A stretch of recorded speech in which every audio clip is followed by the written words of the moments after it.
good morning, good afternoon, good evening, wherever you are around the world. It's an absolute pleasure to have you with us here for the second day of racing for the ARAMCO F1 in Schools World Finals. Joining myself, I'm Tom Deacon. Hello, if we've not met before. I'm joined by Amy Martin. I'm going to say it again, Amy. Two-time world finalist. Great to have you on board, helping the whole team and putting everything together. How have you found day two so far? Yeah, it's been really interesting. It's really nice to see how the reaction times are making a big difference to the leaderboard. Yeah, and lots more racing on the way. We both said just before we went live, this is the section, the most amount of races, and if it has anything to do with yesterday, there's going to be a lot of competitive times being set. Yeah, I think we have the top 3 fastest teams from this whole section. So it'll be really nice to see how far they can progress, or if maybe they will get overtaken. Yeah, now yesterday it was a long day of racing, so we thought, hey, we're not going to make you watch all of it again, which I actually strongly recommend. We decided to put it into a highlights package, which you can watch right now.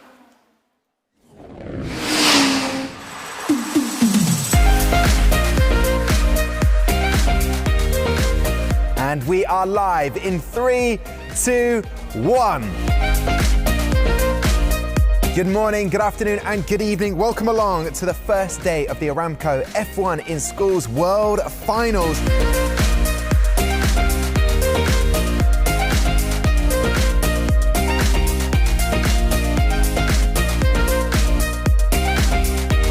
Build up in the atmosphere before we head up to the racetrack has been off the scale. It's been brilliant. Racing's been really exciting so far, so many really nail-biting finishes. Can't wait to carry on and see more action.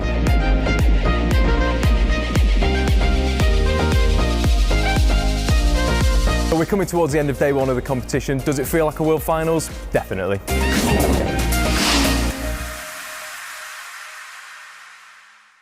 Great to see Mark's face. We haven't seen enough of his face, an integral part of F1 in Schools. He's been up there working with the Zoom team, making sure we are able to, right here, chat to all of the teams around the world. And a team that competed all around the world that are joining us, part of the alumni, they look like a flight attendant crew, actually, you would see on a flight, which is great to see, very smart. Of course, it's Unity Racing. Great to have you with us. Lucy, you're not normally down in this area. What's been your role over the last 2 days? Yeah, so I've been trackside for the full of the last couple of days. I've been looking at what's been going wrong with the cars, what's been going right with the cars. I've had my right-hand man, Gary, helping us. If there's any problems, we always know who to go to. I love that. Gary Anderson, that is the chair of judges, the right-hand man now. Lucy's in charge, that's what she's basically saying. And actually, they might be able to hear, Gary is actually currently doing repairs. You might actually hear in the background. Aaron, you were down on the touchscreen with Amy and I earlier on. But Michael, you will be joining us. And what have you got in store for us? Tease it out. So last night we went away, we took some of the data, some of the track times from yesterday's races, and we've put together some statistics, some stats on some different car dimensions, weights, things like that. We've also got some bits of advice that we gained from the head scrutineer, which we're going to push in your direction later. Okay, all right. And Sam, also give us the indication of breakage if we see that on track. Straight away, there you go. And hopefully, like any good flight attendant team, refreshments will be bought for us as we go ahead, Amy. Right, so great to see you guys. I'm going to let you get into position now, ready for the first set of races. But let's take a look now at how ARAMCO, our title partner, are looking to the future.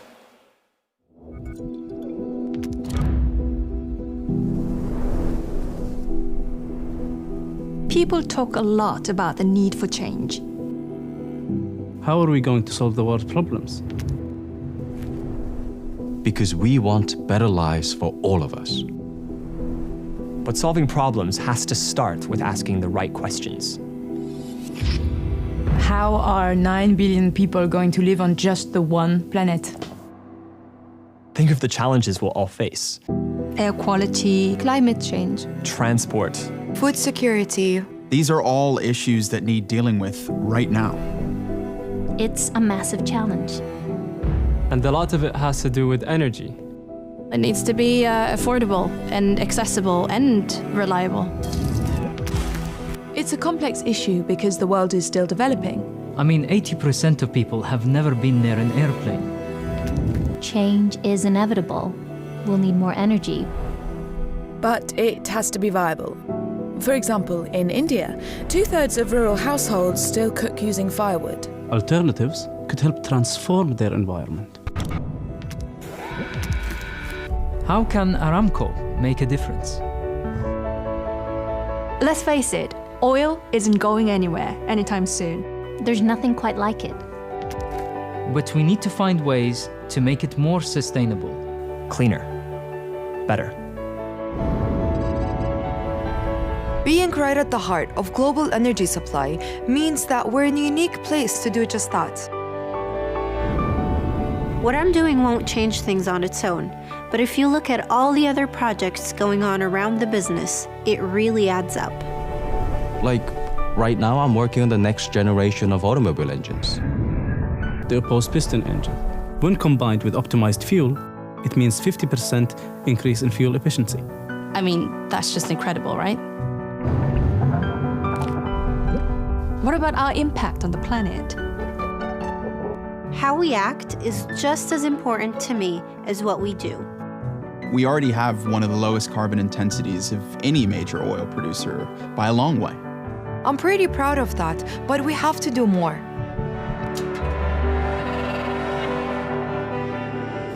I'm working with some of the smartest scientists and engineers in the world, finding new answers to the big questions. Like implementing carbon dioxide into new polymers or storing it on the ground. Reducing emissions and carbon intensity for future generations. And we're putting something back, enhancing our culture. Planting 1 million trees, 2 million mangroves, and counting. And we have our wildlife reserve in Sheba. Why does diversification matter? We're a massive company, like really massive. I think we're one of the world's largest, aren't we? We're in all kinds of business areas all over the world. And we're acquiring and developing new businesses all the time. And this gives us that stability so we can invest in new technologies that can really change things. So, what are we doing right now? Innovation. Big data, AI. Robotics, cognitive computing. Embracing the 4th industrial revolution. Technology that will drive rapid change. Our Terra Power Simulator allows us to model our reservoir in much greater detail, so we can manage them far more efficiently. Our crude to chemicals program could transform the whole industry.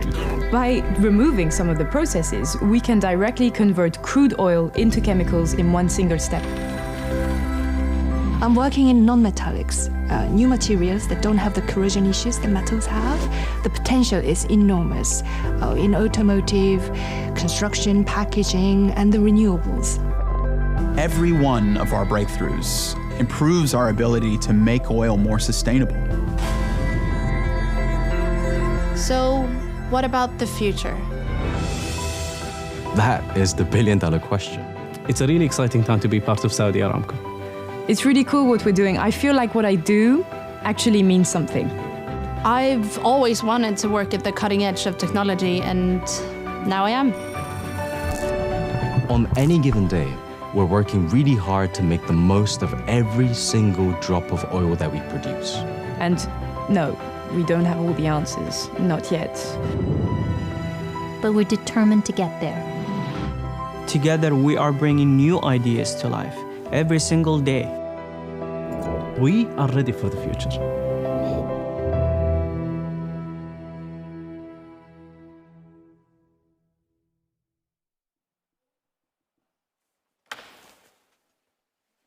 Great to hear from ARAMCO there, our title partner. So I've just looking at my watch, almost just over 45 minutes to go until it is lights out in Baku for the Formula One Azerbaijan Grand Prix 2021. I'll ask you, a big Formula One fan, predictions for today? I'm a big Baku fan, but I'm also a very secret Ferrari fan. So I want to say big good luck to the man on pole, Charles Leclerc. Okay, that's interesting. That's very interesting because I think the CEO of Mercedes-AMG Petronas Formula One team, Toto Wolff, will have something to say about that. Actually, I believe he's left us a message. Hi everyone at the Formula One in Schools World Final. I'm really happy that all of you made it to the finals because this is truly a great achievement. I've been part of Formula One in Schools many years ago because my son participated, and you can be really proud of what you have achieved so far. I think it's really good to train in all these fields, not only in engineering, but also in marketing and communications. And it gives you a little sense of what we do here in the real world. So continue to learn, continue to develop yourself, but this can be the first step in a career in Formula One. So I'm cheering for you. You are already all winners to have made it to the finals, and the most important is have a good time. There you go. I think you could see in his eyes he wasn't quite happy about you willing on Charles Leclerc, but great to hear from Toto Wolff. Best of luck for his team as well over there. I would like to head over in that direction with you, Amy, over to the reaction portal. And this is what all of the teams will have done to set their times today for the reaction race. And this is the reaction time capture presented by the IET. Amy, why are we over here, just to break it down for everybody? So yesterday we had the automatic mode for the cars, so both the cars went off at the same time regardless of the reaction times. So today we're going to make sure that reaction times are loaded in, and we've captured them using the portal, as you said, and they're going to be loaded in, and as soon as the reaction time elapses, the cars are going to go off, and we're going to see how much difference it makes. Okay, now I sort of have been told we're going to test it, but I don't think we should, because I don't want to embarrass myself. Go on, should we do it? Yeah, okay, right, let's go. We'll go to a little free practice. This is what all the teams would have been able to do. Would you like to go first, or shall I go first? You can go first. All right, here we go. I'm going to reset it, set my reaction time. No pressure here. Okay, that's average. Better than this morning. Yeah, better than this morning. I failed. Would you like to see if you can better that time? 0.338. Best of luck to Amy. Fingers crossed I win.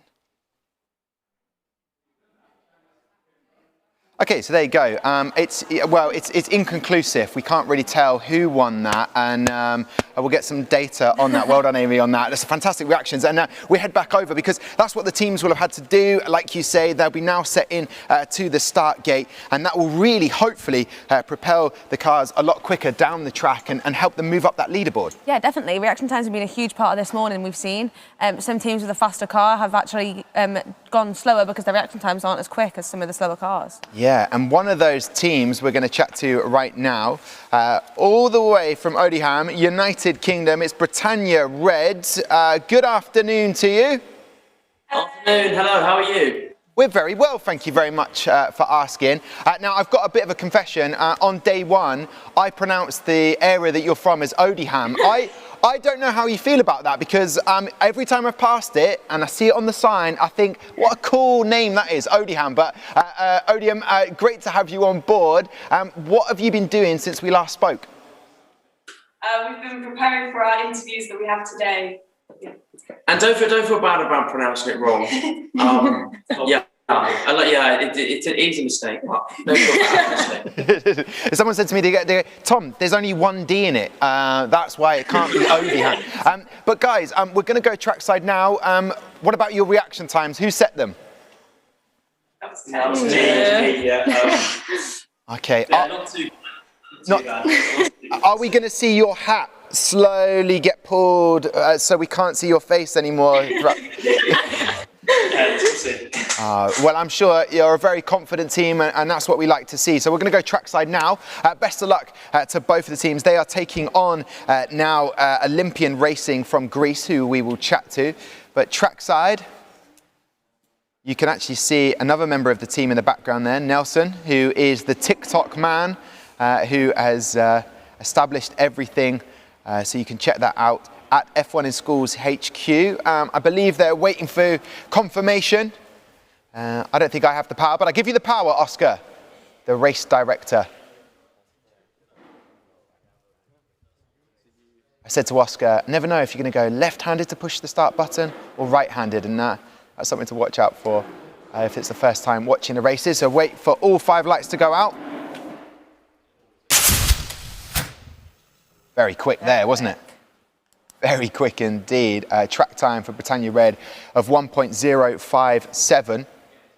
And yeah, just incredible reaction times just to really accelerate those and propel those cars down there, giving them the extra edge. Yeah, like we said there, although Britannia Red do seem to have the fastest car on track, the reaction time for Olympian Racing did just hit them to it. Oh, so yeah. really close. 1.267, so we are seeing 13 thousandths of a second different. I mean, wow, look at that.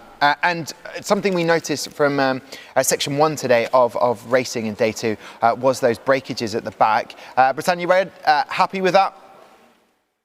Yeah, definitely. But as I always say, Tom, lane 2 is always quicker. So, so we'll have to wait and see. For those of you who missed yesterday, Britannia Red were adamant lane 1 was faster. So a little call back there. Great to chat to you guys. I want to talk to your competitors on the track today. Olympian Racing. Kalimera, Kalispera, where are we at? It's time to say Kalispera. It's time to say Kalispera. It's time to say Kalispera. Well, welcome, Olympian Racing. Welcome back to the World Finals. How are we feeling today? Thank you.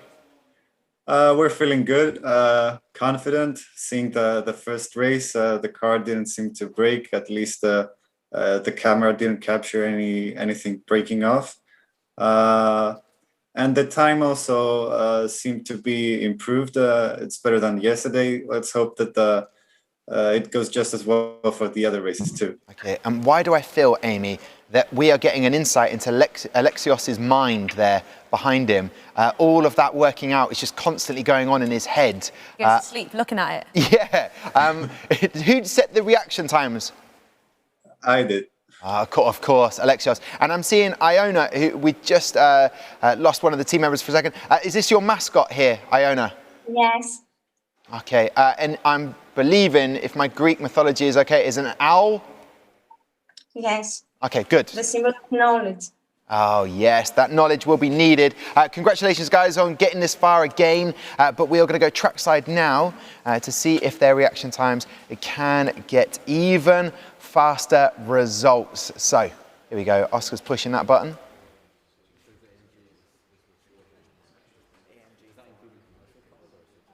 Britannia Red in their favourite lane 1. Wow, rapid. Very quick times there set.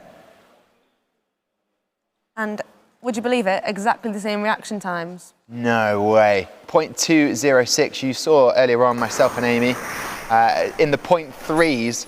So quite a difference there. Hundreds of seconds to improve on. Great work from the guys. Are you happy with that, Olympian Racing? 3 green sectors. Good to see. Definitely good to see. Very pleased to see that the car is intact. And let's hope that it goes even better at lane 1. Okay, even better. All right, and how has judging been today? Have you done much already? Well, most of the judging was yesterday. Today we just had the enterprise portfolio.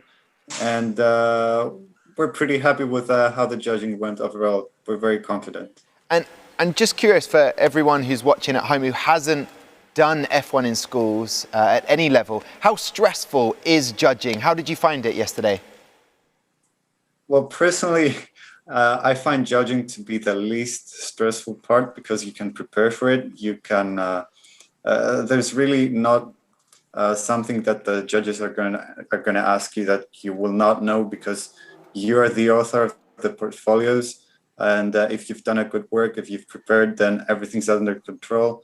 The most stressful part would be the racing because that's the one that you cannot control. And all you can do is watch. Yeah. Very eloquently put there, Alexios. And would you agree with that, Amy? Alexios clearly hasn't had a verbal presentation break midway through. Great to see. We will get to trackside in just a moment. Britannia Red, I'll ask you, the opposition. Do you agree with Alexios there? The most stressful part is the racing. I think definitely, yeah. Yeah, definitely. It's quite nerve-wracking knowing that there's nothing we can do whilst we're sitting here. But, yeah.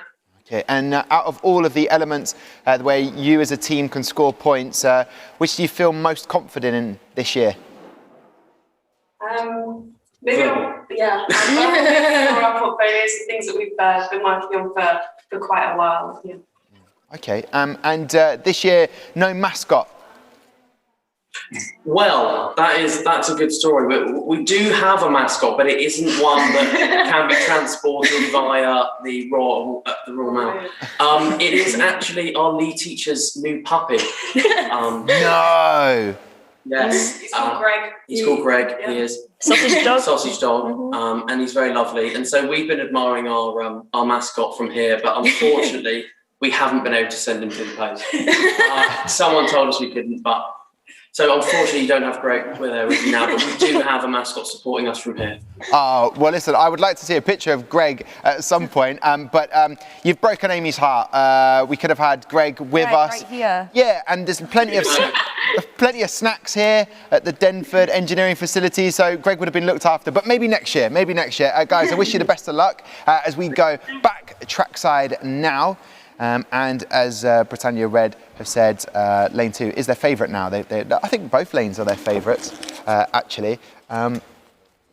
So we will see what happens.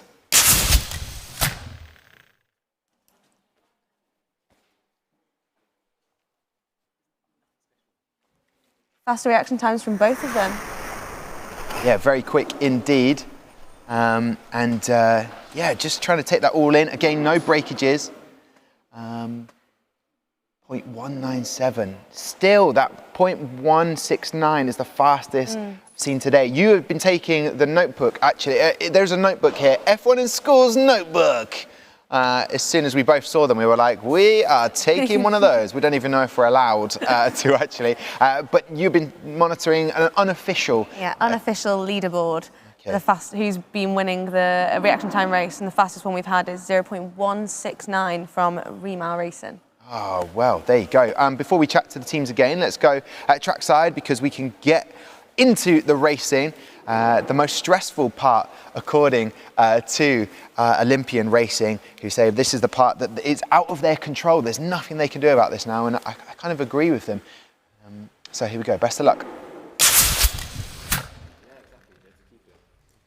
Very quick time, 0.187 for reaction. 3 green sectors for Olympian Racing. And I'm unsure, we'll give you an update as we're watching the replay of whether that affects the leaderboard in any way. Both teams doing very well already. Britannia Red were 7th in the leaderboard. Seeing whether there's any breakages there from the team, Unity Racing. Soon we'll be heading over at some point to chat with Michael.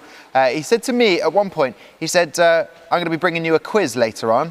Myself and Amy were a bit like, okay, we didn't plan. Not revised. Yeah, not revised for that. Britannia Red, 4 races done, reaction times very well. The cap has not been brought down on your face, so you must be happy with everything that's going on. Yeah, the reaction times are not too bad. But yeah, car times not too bad again, but hopefully our average is quite good. I think we had some consistent times, so I think we're happy. We just have to focus on the interviews now. So yeah, and what is next for you? We have our project management interview this afternoon. Okay, and chatting to the teams earlier on today, what is the one way that you've been able to fundraise? What sort of thing? We've heard vending machines have been put up, sort of initiatives to get as much money as possible with recycling. What have you used? Well, pre-pandemic, we had a race night where we basically had about 100 people come down to our school, and they were in different teams, and they all built an F1 car that. Like we do, and then we all raced it at the end of the night, and the winner got a little prize. We did a raffle and stuff then. Unfortunately, obviously, due to the pandemic, we've not been able to do another one. We were planning to do one, but yeah, that was really fun, and our sponsors came down, and parents, friends, and partners of the team, and yeah, that was a really great night. Yeah, it sounds brilliant to be able to bring your sponsors amongst it to see all of you guys and actually show them what you're doing. Well, I wish you the best of luck today. Enjoy the rest of your judging. Great to chat to you, Britannia Red. Thank you. Bye-bye. There we go. There goes Britannia Red. Olympian Racing. Great work, Alexios. The most stressful part. How did you find that? Definitely less stressful than yesterday. Again, very pleased to see that the cars are intact. The times did seem to be a little bit worse on lane 1, but at least we had the cars to do times today at all races, and I cannot ask more than that. Okay, great stuff. And it's brilliant to see the mascot and the rest of you guys. What happens now? Theodora, what happens for the rest of the day? We are free. Oh, you're free? We are done with everything, yeah. Ah, celebration times. All right, well, guys, lovely to chat to you, Olympian Racing. Enjoy your free time. Hopefully we'll see you tomorrow for the knockouts. Thank you. Yeah. Thank you. There you go. Brilliant to chat to Olympian Racing there. We move on now to our next matchup. There is 9 in this section. And as you can see, Britannia Red in 9th now with that 1.052. I don't know why I said it so slowly, but I just add an emphasis there. And Olympian Racing in 11th with 1.059. So our next matchup is going to be between Genesis, the team from Scotland. Hopefully they'll have a belter. If you're unfamiliar with what belter means, it is a Scottish word, which I'm sure they can explain. It's all on their social media as well. And they'll be taking on Rocket from Portugal. But before we head there, just to give an update, it will be interesting to see whether that top time from Prismatic can be beaten. Cars just aren't seeming like they're getting close to it at the moment from what we've seen. Yeah, they really seem to be standing out and really pulling ahead. So hopefully people can get close. Yeah. But no, it's looking like it's going to be a strong one to beat. And there's sort of the focus for every team. You wanted to get into the top 10. You want to make it to the knockout stages. That is essentially the next section because there is that amazing Pirelli trophy up for grabs. And how tense is knockout racing, just looking ahead to tomorrow? I'd say it's a very mixed bag because if you're not in the top 3, you know that you're not really going to get there unless it's a big fluke and you do an amazing reaction time. So it's kind of nice to race and then kind of let the nerves settle and then you can sit and just enjoy the rest of the racing. Okay, well, I can sit back, enjoy the rest of this racing. Just to remind people of Rocket, all the way in Portugal, good guys.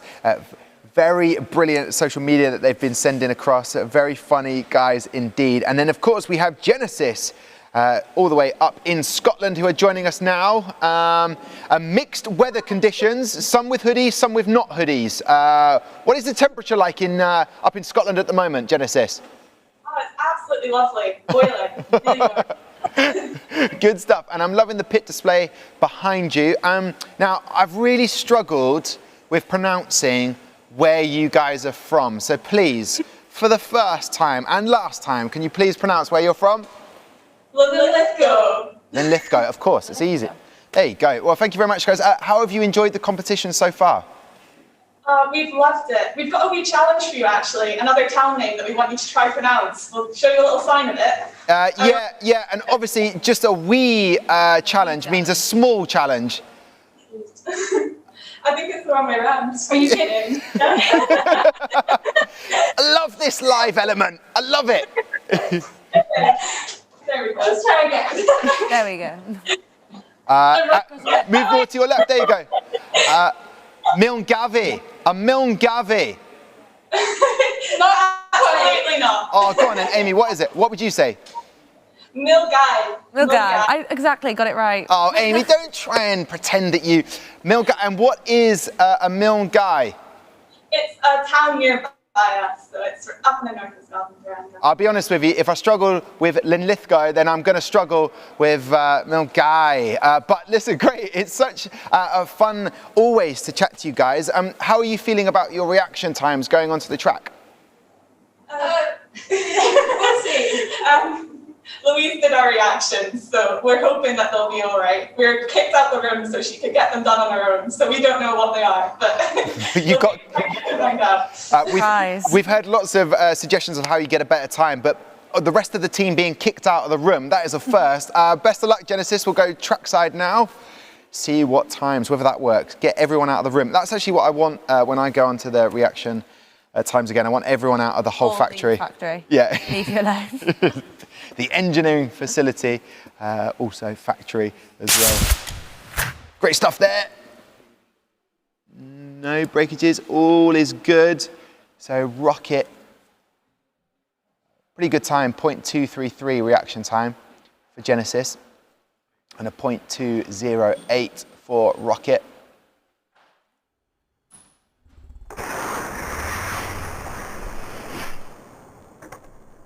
In that difference of 300th of a second. Time difference there, just to sort of hopefully move things along. Actually, we've got Rocket with us now. Are you happy with what you're seeing on the track? Yeah, very happy. And who did the fastest reactions?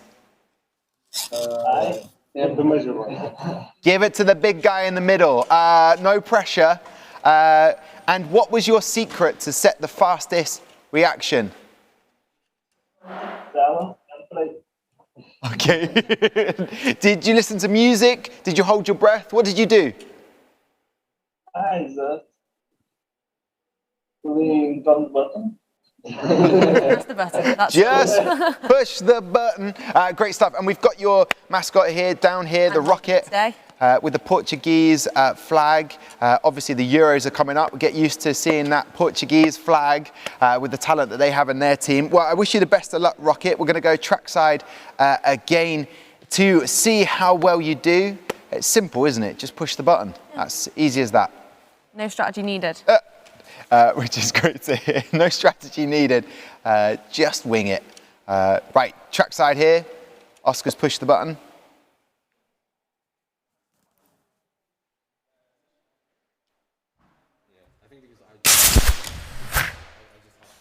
Very quick. Again, it looked like with the naked eye, we'll get that replay. So good. We have all the cameras along the track, which are able to bring back a little bit of race analysis, which we're seeing here. 2.0 reaction time. Track time faster for Genesis, but a total time of 1.290 for Rocket. Congratulations. While we wait for the cars to change lanes, feeling happy with what you're seeing so far, Rocket? Yeah, very much. Okay, good stuff. And I'm loving the backdrop, all your sponsors. We'll come to you in a second because I believe that we've been joined, Amy. It was 2, now it's 4 because we've been joined by George and Max, former alumni. George, great to have you here with Max. I believe that you both live in the same household, but there's a bit of a twist. You work for different opposing teams. Yeah, so this summer, me and Max are both starting in Formula 1. I'll be joining Williams and Max will be joining Mercedes. Okay, is that a conflict of interest? There's a little bit. Race day is always a bit exciting at the weekend. Yeah, and it is just 25 minutes away. So George, tell me about your role and your experience in F1 in schools. So me and Max both went to Bradfield School. We joined F1 in schools in 2013. We got to the national finals after winning the regional. Yeah, and it was just the journey for engineering started there, really. It stemmed our interest, helped us get placements in Aston Martin and Jaguar Land Rover, and then sort of pushed us to go into university. And then from there, yeah, F1, really. Wow, it's an amazing journey you've been on. And how have things changed since when you started in the competition, Max? Yes, it's certainly advanced quite a bit from then. So back in 2013, it was about 1.3 seconds for a car, whereas seen today almost 1 second dead. So certainly some high-tech stuff going on nowadays. Yeah, do you remember, did anyone break the 1 second barrier? That's something that we keep looking out for here. I've not seen one quite yet, so hopefully maybe today sometime. And what sort of memories do you have of F1 in schools when you got to the nationals, comparing yourself to other teams, interacting with them, and what sort of stands out for you?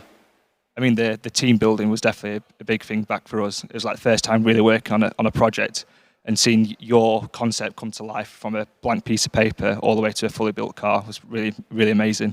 Yeah, and a lot of the schools, the competitors that are competing will be looking at you guys knowing you've worked your way up into starting in an F1 team and working with them, and they'll be sort of trying to emulate that progression. What are the secrets to what you've been able to achieve? Yeah, I mean, I would just always say, just jump at every opportunity you get. Make sure you do every project at school. Try and just get stuck in with as much things as possible, really. Always put 110% effort into it. and apply everything you've learnt in all your lessons. You know, it's engineering, it's physics, it's maths. I think F1 School is a great opportunity to show what you've learnt, really. How did you find the verbal presentations? Amy and I were talking about this the other day. She says if you had nerves, you've got to harness them and use them in the right way. You seem like very good speakers. Has that been a part to help you communicate your ideas?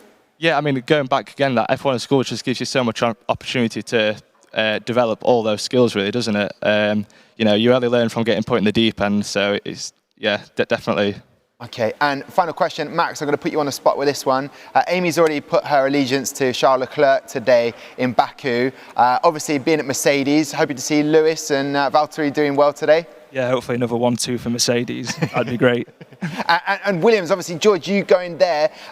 What's that going to be like in the household? Williams, you're hoping to get across the line, get some points on the board. Yeah, I mean, hopefully we get some points this year, and then maybe for 2022 rules, we can get back up into the midfield and be consistent with those points.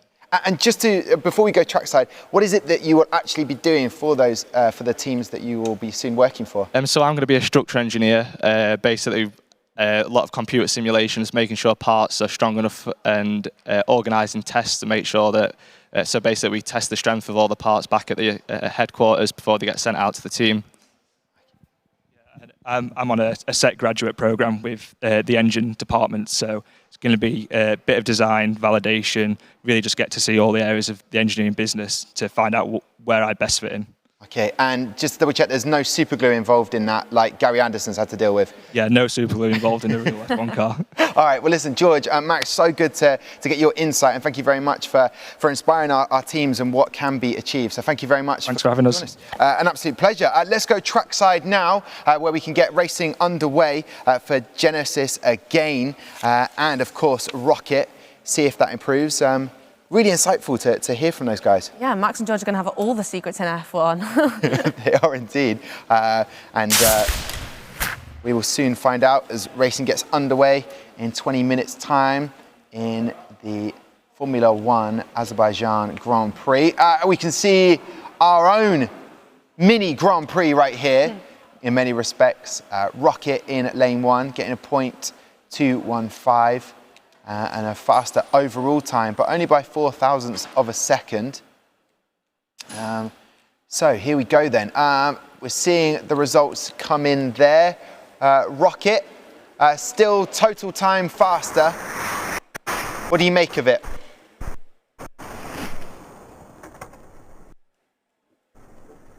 What can you really didn't understand?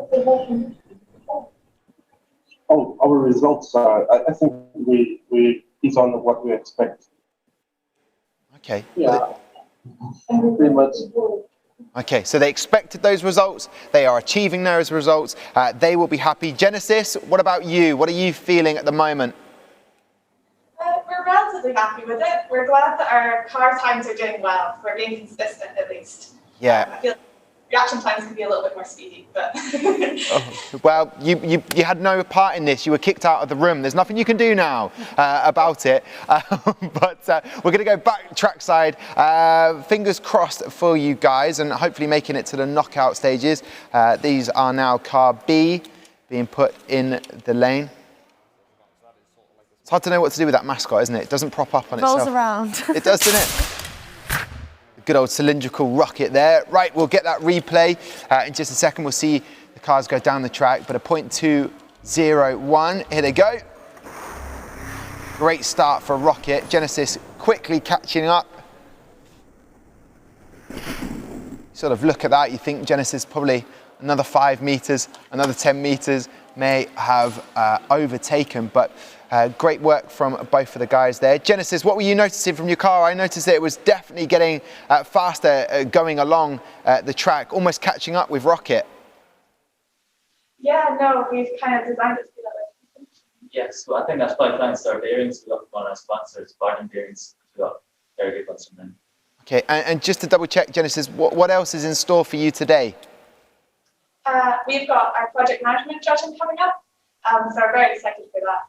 Yeah, I can imagine you will be excited about that. I would like to keep you here while we go over to Michael, who's over by the touchscreen, because what do you have to say about Genesis car and their data, Michael, while they're with us? No pressure. Yeah, so as you can see from the data, Genesis has a longer car than Rocket with 205 millimeters versus 190 millimeters. But the most interesting thing about Genesis, I think, is one of their testing methods. And so what they did during their development of the car was they took what they called meter-by-meter testing. So at meter increments down the track, they monitored the average velocity in that section.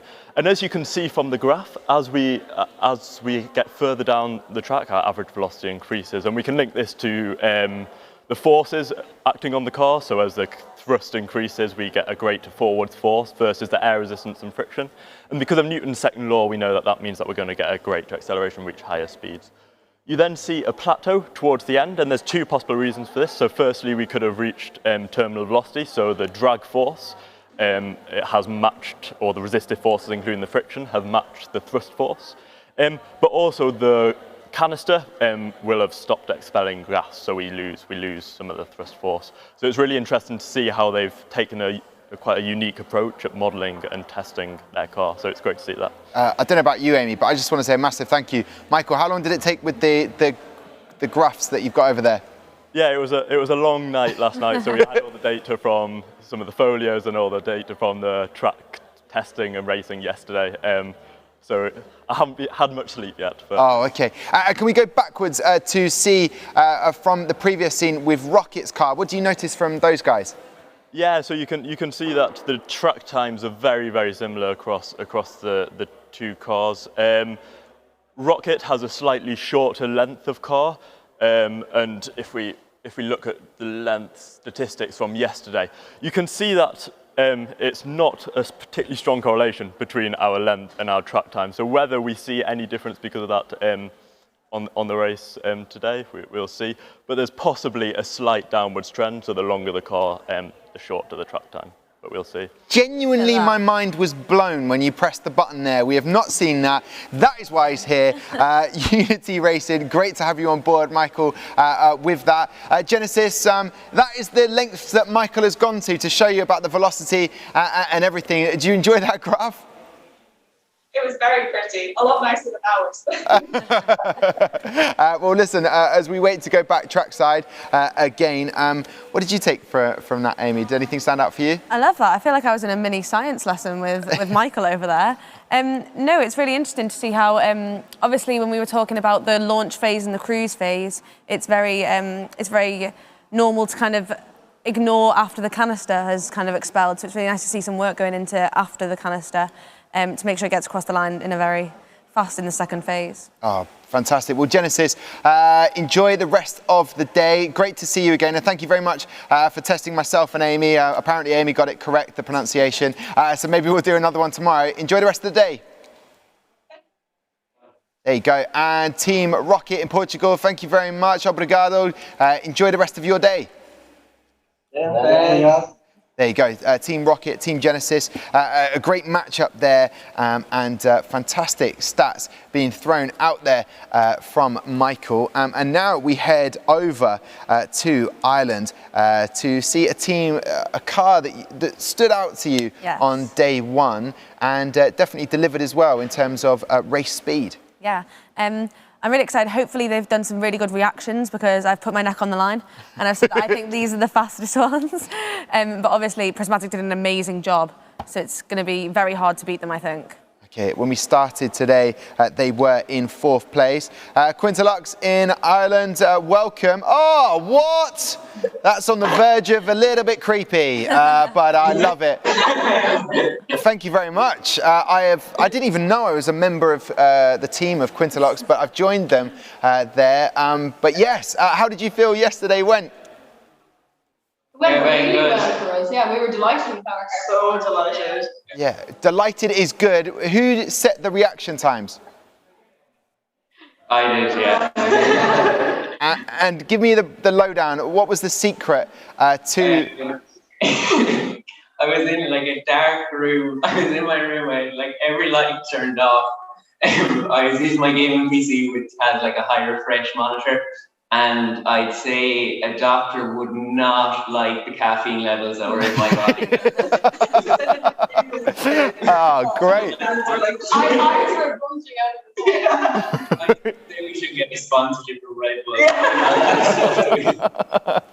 Well, that is absolutely amazing for a technique, and hopefully you've had enough sort of H2O on board to recover and eaten something.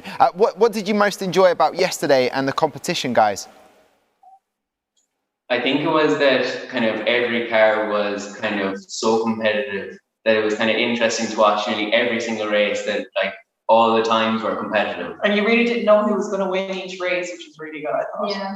Yeah, well, we are hoping that you do well with the caffeine advancement that you've had for reaction time, because you heard her. Amy's put her neck on the line, Quintolux.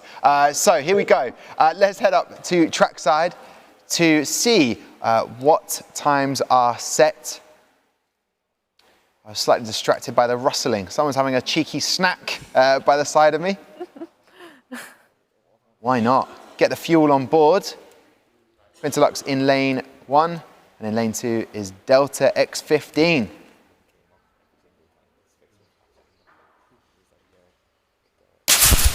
Wow, that was a fast time indeed. And there you go, a .151, the fastest reaction time we have seen.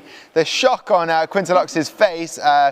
Listen, guys, be careful with caffeine. Don't overdo it, but that is an exceptionally fast time there. We're watching the replay. Bam! It was like there was almost 2 different start times for the guys. But a track time of 1.037. That was absolutely phenomenal. Quintolux, congratulations on finding the best secret for how to set a fast reaction time. What does that mean to you? That was a great result for you. Yeah, it was brilliant. Okay, now I'm not that happy. This overload round. Start flying around the room.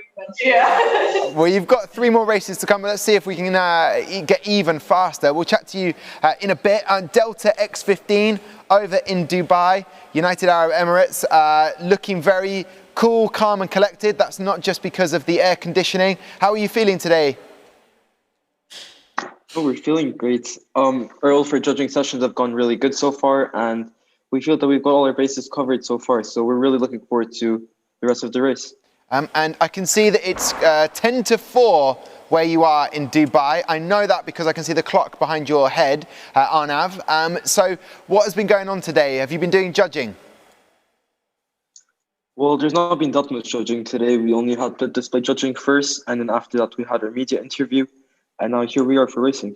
Okay, and one of the teams before, Olympian Racing, said this is the most stressful part of the competition. Would you agree? Yeah, I think the racing is pretty stressful because you don't really know if your car is going to break or not. That's really depends on the situation. Now, Tudor, you promised me the robot. I see the robot. Tell me about this.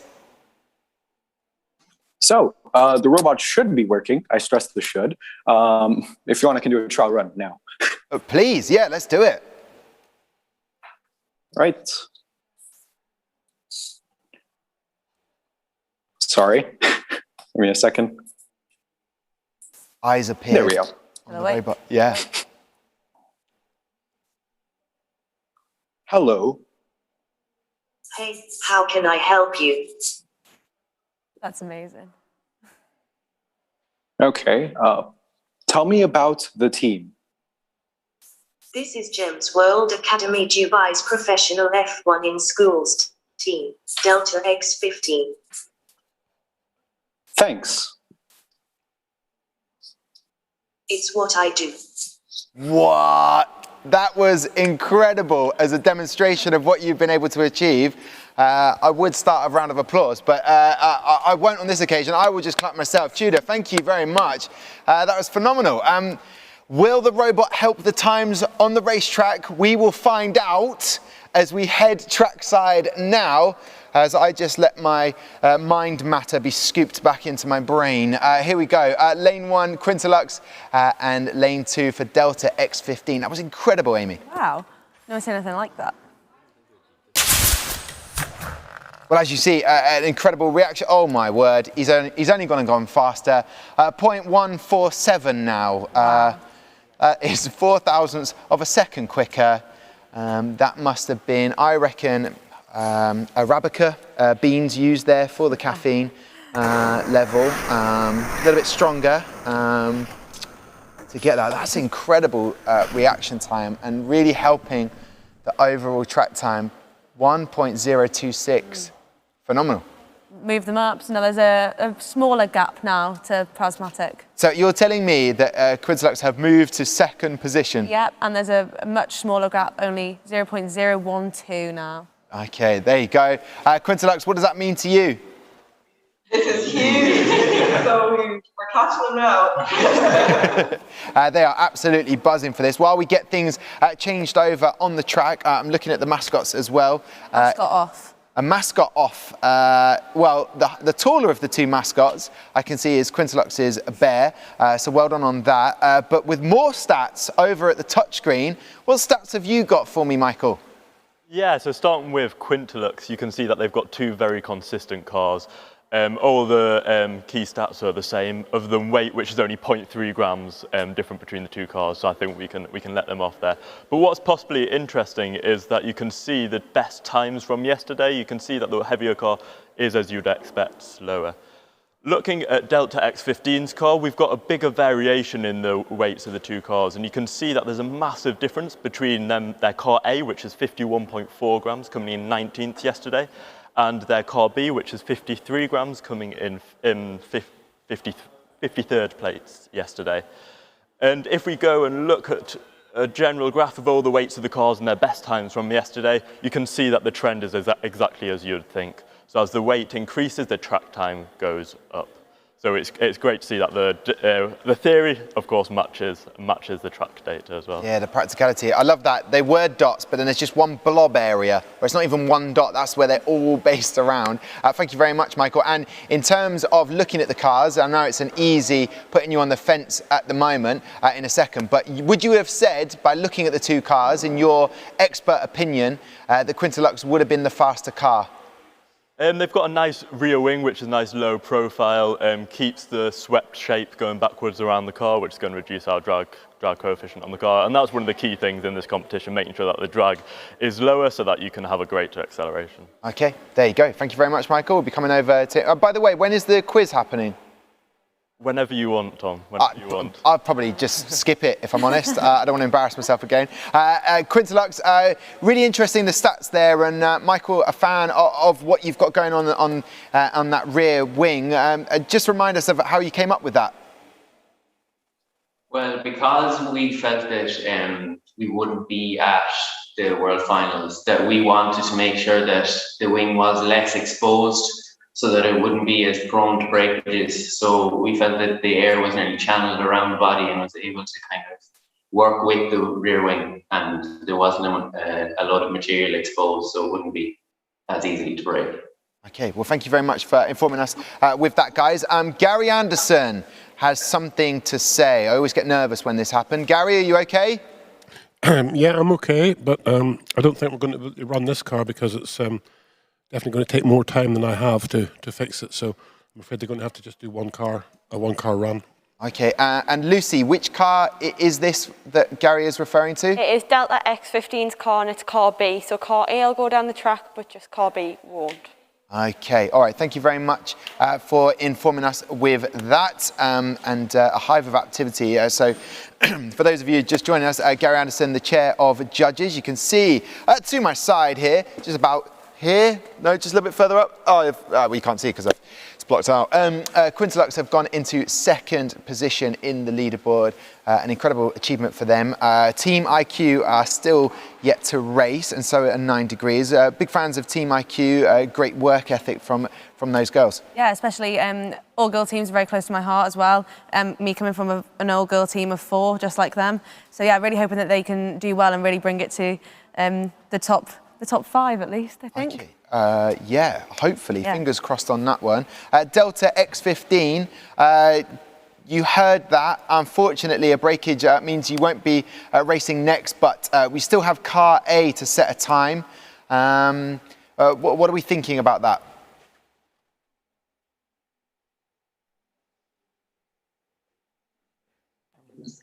Yeah, so we understand that there are some issues, but of course we totally believe each other and we know for sure that Kari will succeed. Okay. So yeah, we're just still staying confident. Good stuff. Good to hear, Kapil. Right, we will head then to track to see if that confidence is warranted, and it will be, because I'm sure Kari will have a good performance in lane 1 now, and Quintolux in lane 2. Again, very quick. I don't think it's as quick as we have seen yet. Dropping off a little bit of pace there, Quintolux. That's when the caffeine, maybe it had plateaued, Michael, in some way. No gas canister behind anymore, and just losing a bit of steam. But 0.186 is a lot faster than I was able to get on the screen there. What do you take from that, Amy? Yeah, it's always interesting when a car starts to lose a bit of time, or gain a bit of time. But yeah, I think the original times that were set have obviously put them very high up. Delta X have still not topped the time that they got yesterday, which is unfortunate, but they've still got a very good time. Okay, well, there you go. Delta X15, you obviously will not be racing in the next one. How do we feel racing has gone today? The most stressful part of the competition? Yesterday was a little bit better, but it happens and we understand. Yeah, but at the end of the day, at least you can ask a robot questions and the robot will say, that is my job. So thank you very much, Delta X15. What do you have to do now for the rest of the day? Nothing. I think we're done for today. This was our last thing to do. Oh, okay. Well, listen, fingers crossed to see you again tomorrow for the knockout. Take care, and lovely talking to you today. Likewise, thank you. There you go. Fantastic. Quintolux, I'm looking at myself in the picture behind you. I look quite sporty there. Are your team jerseys going to be used for any outdoor sport in any way, shape or form? It could be, you never know. Very durable. Very durable. Well, that is good. And the durability of your car, see what I did there, is proving to be very good, as we're going to go trackside now to see if you can set a faster time and maybe overtake Prismatic. So in lane 2, you will only notice one car. Unfortunately, Delta X15 car broke, their car B. So will not be joining the track. Incredibly quick again.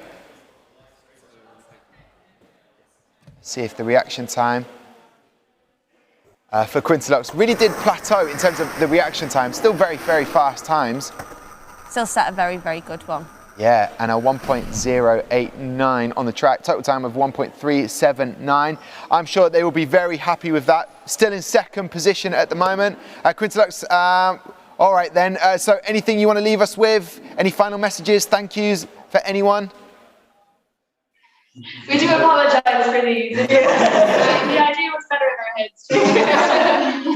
To be honest, I'm not going to lie. I mean, it's very sweet. I can't give you any extra points for the effort that you've gone in, but it's very nice. Thank you very much for doing that. That did make myself laugh, but maybe Amy just felt a little bit left out. That's maybe all that happened. They can just... Tomorrow. That's tomorrow. Yeah, guys, love it. Quintolux, enjoy the rest of the day. Lovely to see you. Thanks. Bye.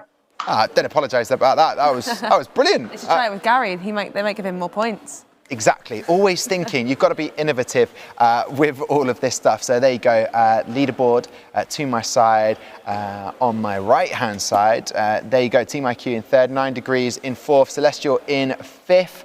And then Cyclone Racing down in 6th. That's the American team. We'll be chatting to them later on this afternoon. That's UK time this afternoon. And there we are going into that third section. We're still currently in the second section.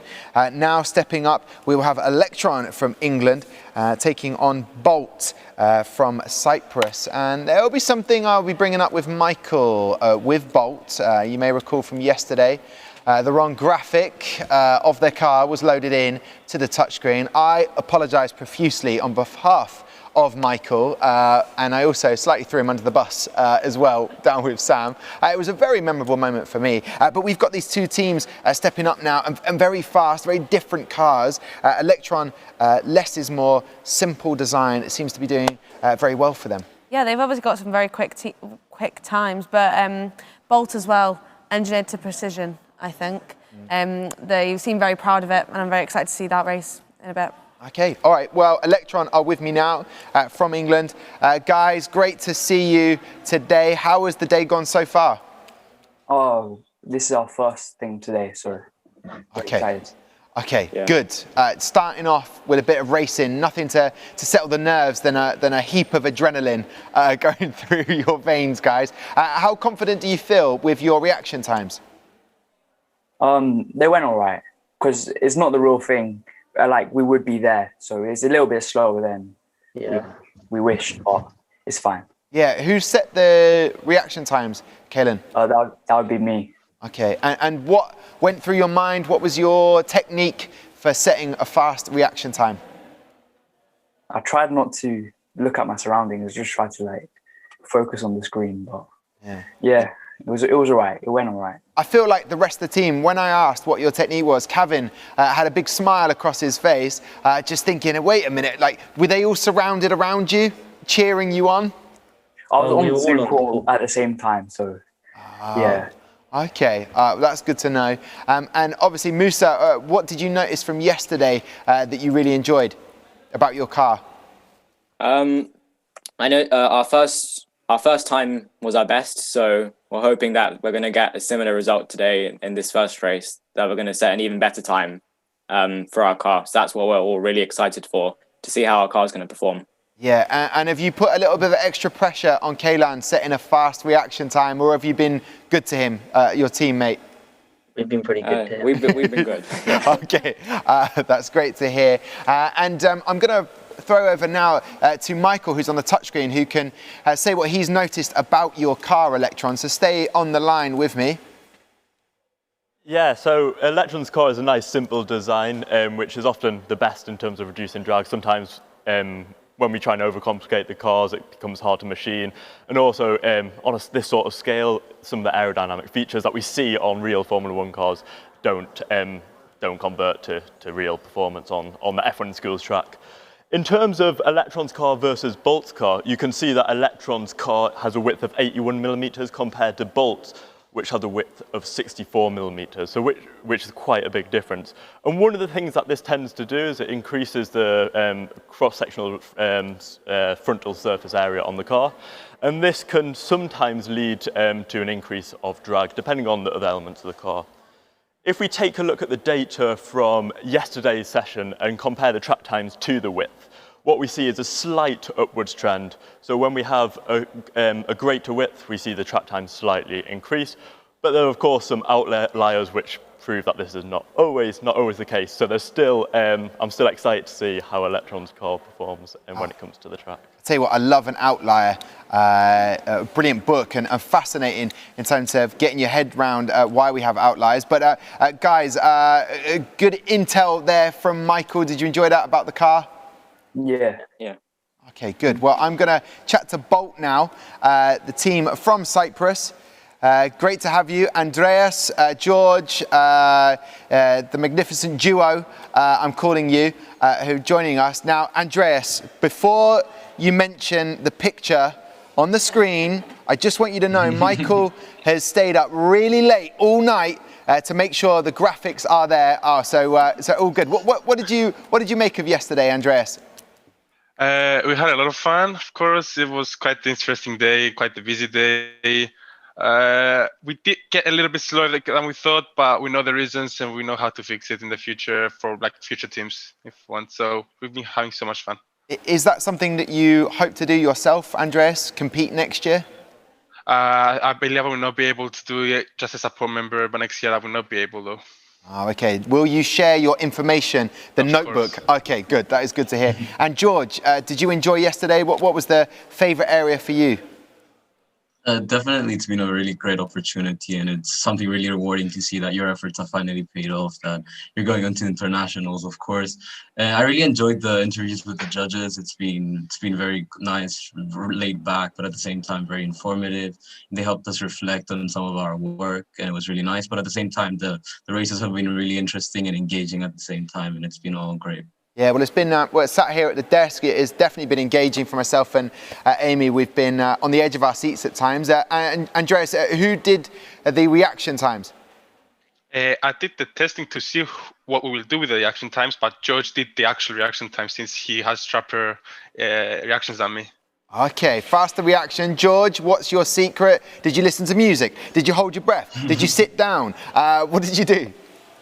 I think just remaining calm, trying to like remove all distractions, maybe putting some noise cancelling headphones, just focusing on the screen. Okay. For me. Raya Racing told me that it was down to their gaming ability for speed. Definitely. Okay. What particular game would you play to improve the reaction time, George? Well, all those hours spent on Warzone are finally paying off, I think. Okay, all right, we'll tell you what, where are we landing, where are we going in on, maybe lumber. Anyway, we'll play later, George. Here we go. Let's get trackside now to see how those reaction times go down on lane 1 with Electron and lane 2 with Bolt.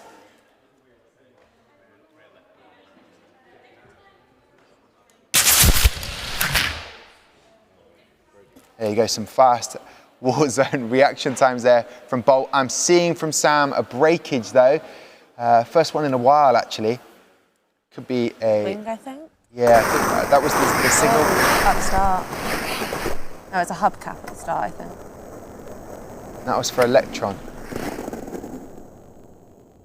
A 0.183 reaction time.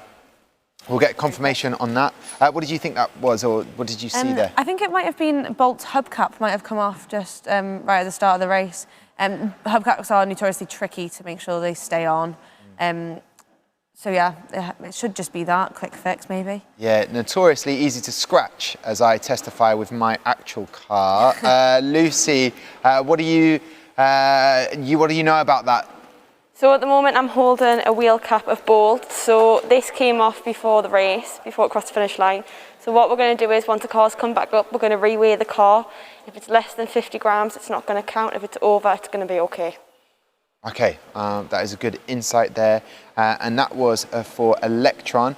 Bolt, were you happy with the reaction time and the race? The reaction time seems to be good. The race were kind of sad that the wheel cap came off, but hopefully it will be still 50. Did we not find the other cap though? I noticed that the other wheel cap from the front wheel from yesterday was missing as well.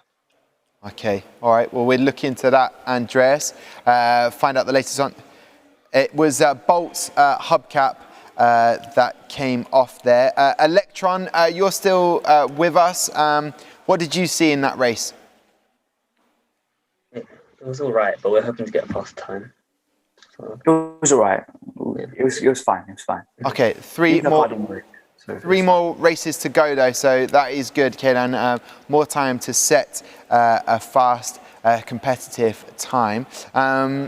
It's very interesting to see. You never like to see parts of the car come off, but as Lucy said, if it's under 50 grams, that's it. Doesn't count. Is that how it works? Yeah, I think it'll be a DNF if it doesn't.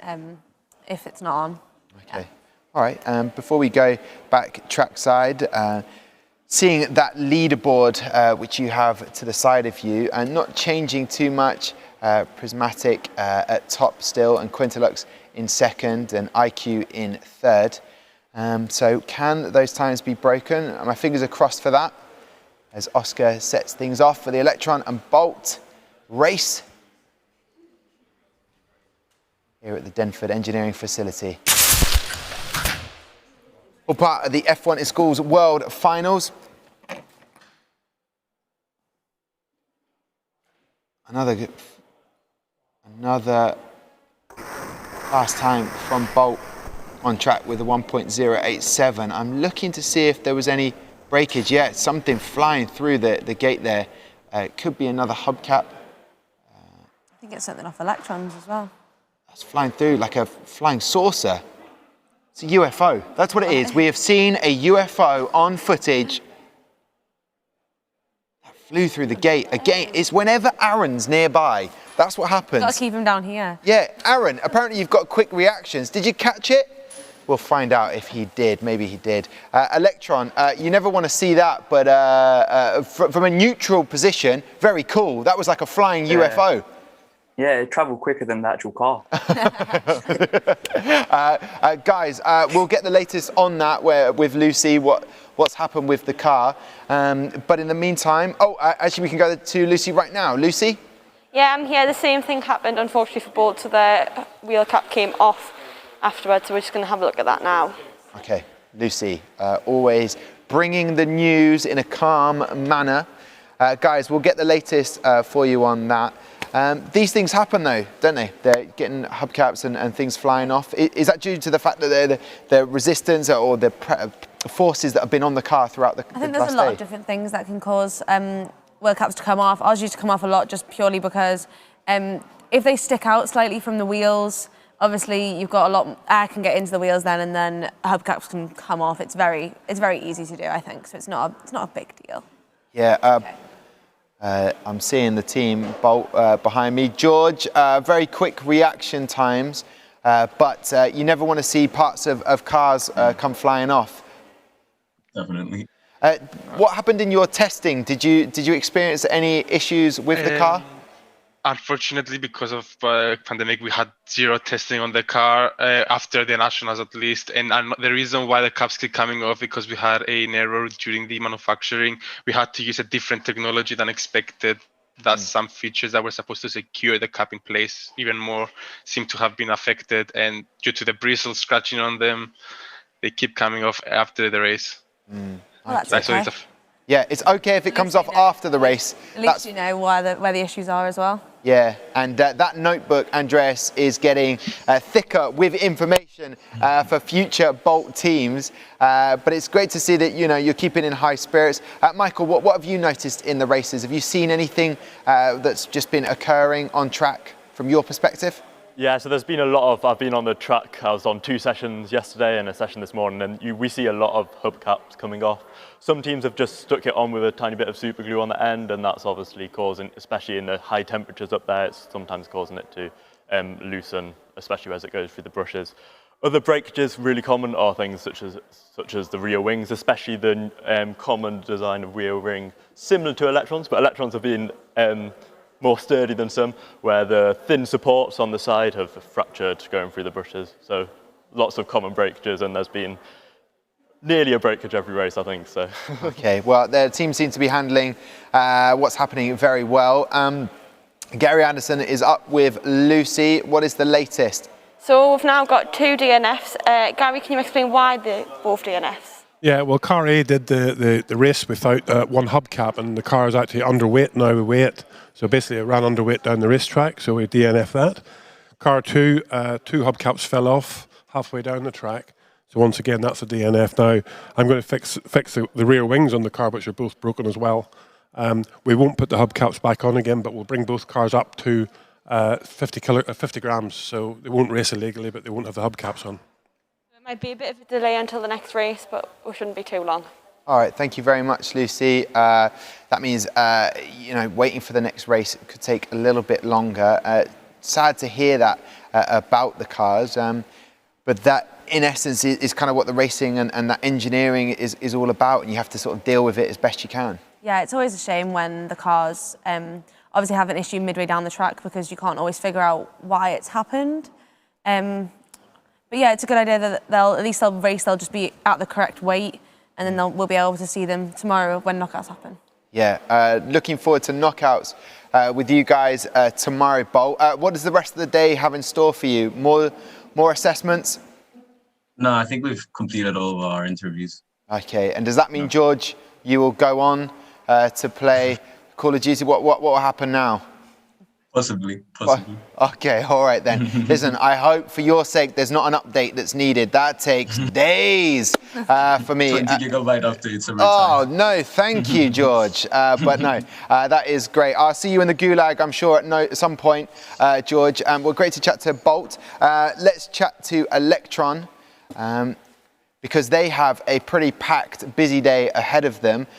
In terms of preparation, Kalen, what have you got to do between now and your next assessment? I think our next assessment's in like half an hour, so just get the team morale a bit higher and then we'll be fine. Okay, all right, guys. Well, I'll tell you what, just in case you need to refresh on anything, and for you guys at home, let's have an F1 in Schools explainer video for one of the assessments now.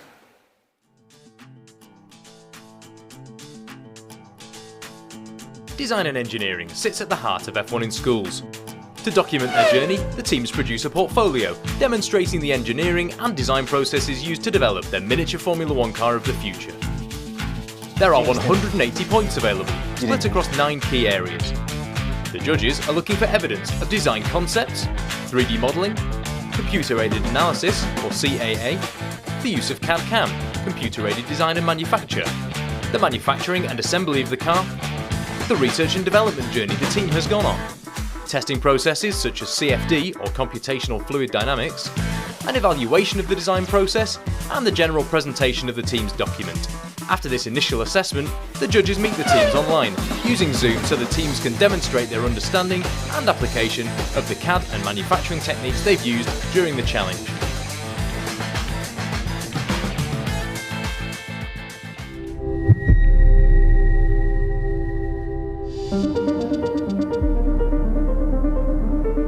We are you. We cannot exist without you. My name is Randa Naim, and I make our engineers' lives easier. You are the dreamers, the thinkers, the believers. You are explorers, innovators, and the architects of opportunity. My name is Abdurrahman Al Mubarak, and my job is to extract oil from the ground. The achievers, the inspiration. Ahmed Sekhan is my name, and I hunt for technologies. The pioneers and engineers of clean, sustainable solutions. Scientists and inventors, the answers to our questions.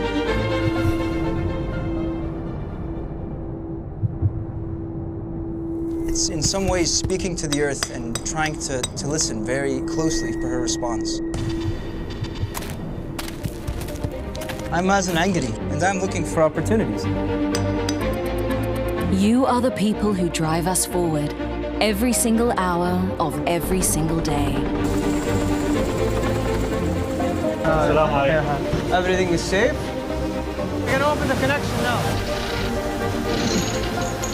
The power in our performance, the rock to our reliability. The first thing I noticed here with the rock. Technologists, creators of solutions and purveyors of ideas, you light the path ahead.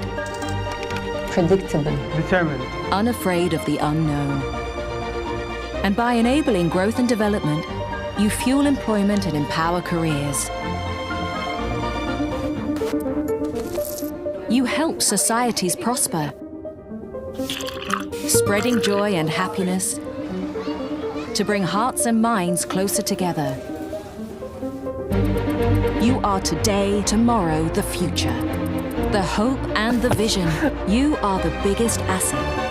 And we are ARAMCO. And because of you, we lead the way, responsibly producing energy for the world, cleanly and reliably, for a better today, for all our tomorrows.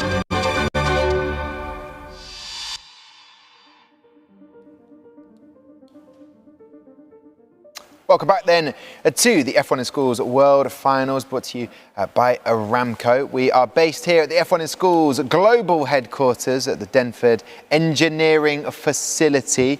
As you can see to my left, we have Electron. Bolt have found out that they will not be racing now, but I believe that very shortly we can go to the trackside to crack on with the racing. We can do that right now. So here we go then, and we'll be racing Bolt have been fixed. I've just been updated on, which is fantastic news for them. And we can get to it then. Best of luck to both teams.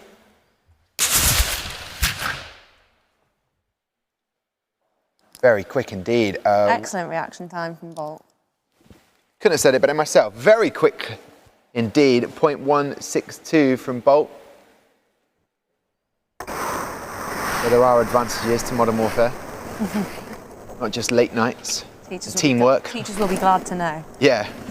It does inspire teamwork, I believe. Not when I play. Here we go. Bolt, I believe there was a breakage there, but getting on the track is good to see for you guys. Of course, yeah. This thing is good, and we showed good time, even though we had the caps, which proves that if we had caps, we could have broken the 1 second barrier. Yeah, and if you'd have had a longer time, but due to the pandemic, you're unable to sort of really test it out. George, will you be competing next year? Hopefully, if it all goes well. Okay, well you get that book from Andres. Yeah, and hold on to those quick reaction times because they may be needed again. Well done on those. Excellent work from you guys, Bolt. We will speak to you soon, hopefully, if you make it through to the knockout round. Thank you. There you go. And the final race we go to now then for Bolt and for Electron. Electron are at the track side, waiting to get to this. This is car B now. Cyprus, Team Bolt, and the UK Team Electron in lane 2. Very quick again. Full reaction time, 0.160. Epic stuff from those guys. That's good to see, though. You need someone on your team who's got quick reactions. Yeah, it's always good to have. It's normally a lot of athletes have really quick reaction times, and obviously gamers do too. Yeah. Here we go. We've just seen the replay then. I was going to do a quiz with Michael, and we luckily were saved there because the cars were ready trackside, but we will do that in a bit. Bolt, congratulations. Great to see you. Enjoy the rest of the assessments. An absolute pleasure to chat to you all the way in Cyprus. And today, Andres, we didn't hear a fire engine, so I don't know if I'm sad or disappointed about that. You should be happy because someone's house did not burn today. Okay. All right then. Take care, Bolt. See you soon. Thank you. Now we have Electron in the UK. Kaylan, happy with everything? We give you a little bit of a confidence boost going to the next assessment? Yep. It's a good experience watching our cars race. Okay, good. Well done, guys. I'll let you crack on and do your thing. Lovely to chat to you. We'll hopefully see you tomorrow, Electron. Thank you. Thank you. See you. There you go. And as you can see with that, Bolt in 8th position in the leaderboard now with a 1.047 time, which is great to see in the top 10. Will they stay there? Well, I'll tell you what, we'll have to find out because there's plenty more races coming your way. And they're going to be right now. We're going to have 9 Degrees Racing, who are currently 4th. They will be going up against, and just look at the leaderboard, just 1,000th of a second between them and Celestial in 5th, and in front of them 1,000th of a second off Team IQ. So they know what they have to do, and those reaction times, as we've seen, have kind of helped some teams out. Yeah, definitely. It's been so close today, especially starting with the reaction times. It's really closed the field up a lot. There's about 4 or 5 teams that have exactly the same times, so it's really, really good to see. Okay, let's chat then to BRT OLIBAEZA in Spain. España, welcome. Hey. How did you find yesterday? Well, it was a good result for us. It's not a competitive one because we were of the last team, but we are very proud of this result. Yes, you should be very proud indeed. Great to see you. Who set the reaction time? Okay, they're all pointing at him. A lot of pressure on you. And what was your secret to setting a fast reaction time? It was very difficult. And I think the tip that I could give is that to press quite strong the button quite quickly. Quite strong, quite quick. Did you listen to music? Did you hold your breath? Did you relax? I was relaxed, but was out of pressure, and I don't know. Well, listen, I'm sure you did your best. Good to chat to you, OLIBAEZA. We'll get to the track in just a moment. I want to speak to 9 Degrees, the collaboration team, combining Germany and Ireland. Ben, we spoke to you a lot yesterday about the engineering side of things. Who out of the team did the reaction time? Who set it?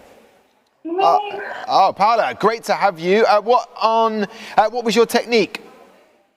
Relaxing and being alone. Relaxing and being alone. That sounds like someone who spent far too long with their team. There's so much pressure, and then when I'm with people, I'm not getting better. Yeah, so hopefully you've set a fast reaction time. What did you make of yesterday in the competition?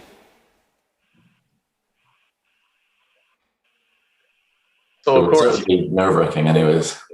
Nerve-wracking, okay. Anything else apart from nerve-wracking? Was it the racing that was the most nerve-wracking bit of the competition? Yeah, probably. Okay, and what are you impressed by with your car from what you've seen? Very happy with the speed so far. Okay. So obviously we had that breakage yesterday, which was unfortunate, but hopefully we can come back with some solid speeds today. Yeah, it looks good so far from the cars that had a bit of a breakage. That super glue seems to be helping them out a little bit down the track, Ben. So you never know. Keep your fingers crossed on that. And just out of curiosity, how did you go about fundraising to get that sponsorship? We actually had something we like to think was very innovative to fund our competition. Along with our sponsors, we ran a raffle. So we gave one lucky person in our community a brand new Audi A3 Sportback. No! Yeah, and that's how we raised our funds. Okay. Can I get in the next raffle, please? Yeah. How do we buy a ticket? You need to let us know. This is ridiculous. How much was a ticket? €20 or 3 for 50. What? 20 euros, and they come away with a... That's unbelievable. Yeah, and we're delighted to say as well that because at the time we were fundraising, we were going to Australia, but now that we're not, we can give all those funds back to our school, which is even more amazing that they'll get to benefit from it too, which is great. Oh, that's brilliant now. And hopefully, when you give those resources, those funds back, you might be giving them a trophy as well to show off as well. Are there any trophies that you've got your eyes on? We want to win an award, obviously. That's why we're competing. Yes, damn straight. Paula, great to chat to you. Let's see how your reaction times do on the track as we get ahead there now to the trackside. What happened there was I looked too closely to the light and then suddenly forgot where I was for a second, Amy, just in case you were wondering where I went. Here we go, best of luck. Very quick times there from the 9 Degrees Racing. We knew it was a fast car. Getting a very quick start. And I'm seeing there on the track a 1.092. So good stuff from the guys. A 0.201 from Paula. Very good start. Do you get faster, Paula, with your reaction times? Yeah, I was like the next 2 times are a bit slower, but then it's really, really faster. Yeah, then I have like 0.1 and something times. So Ooh. I'm into the mood, but yeah, we'll see something, I guess. Keeping the suspense. Yeah. We don't know when, but it's going to happen. Great to chat to you at 9 Degrees and great to find out about some lucky winner with a brand new car. OLIBAEZA in España, how did you think that first race went for you?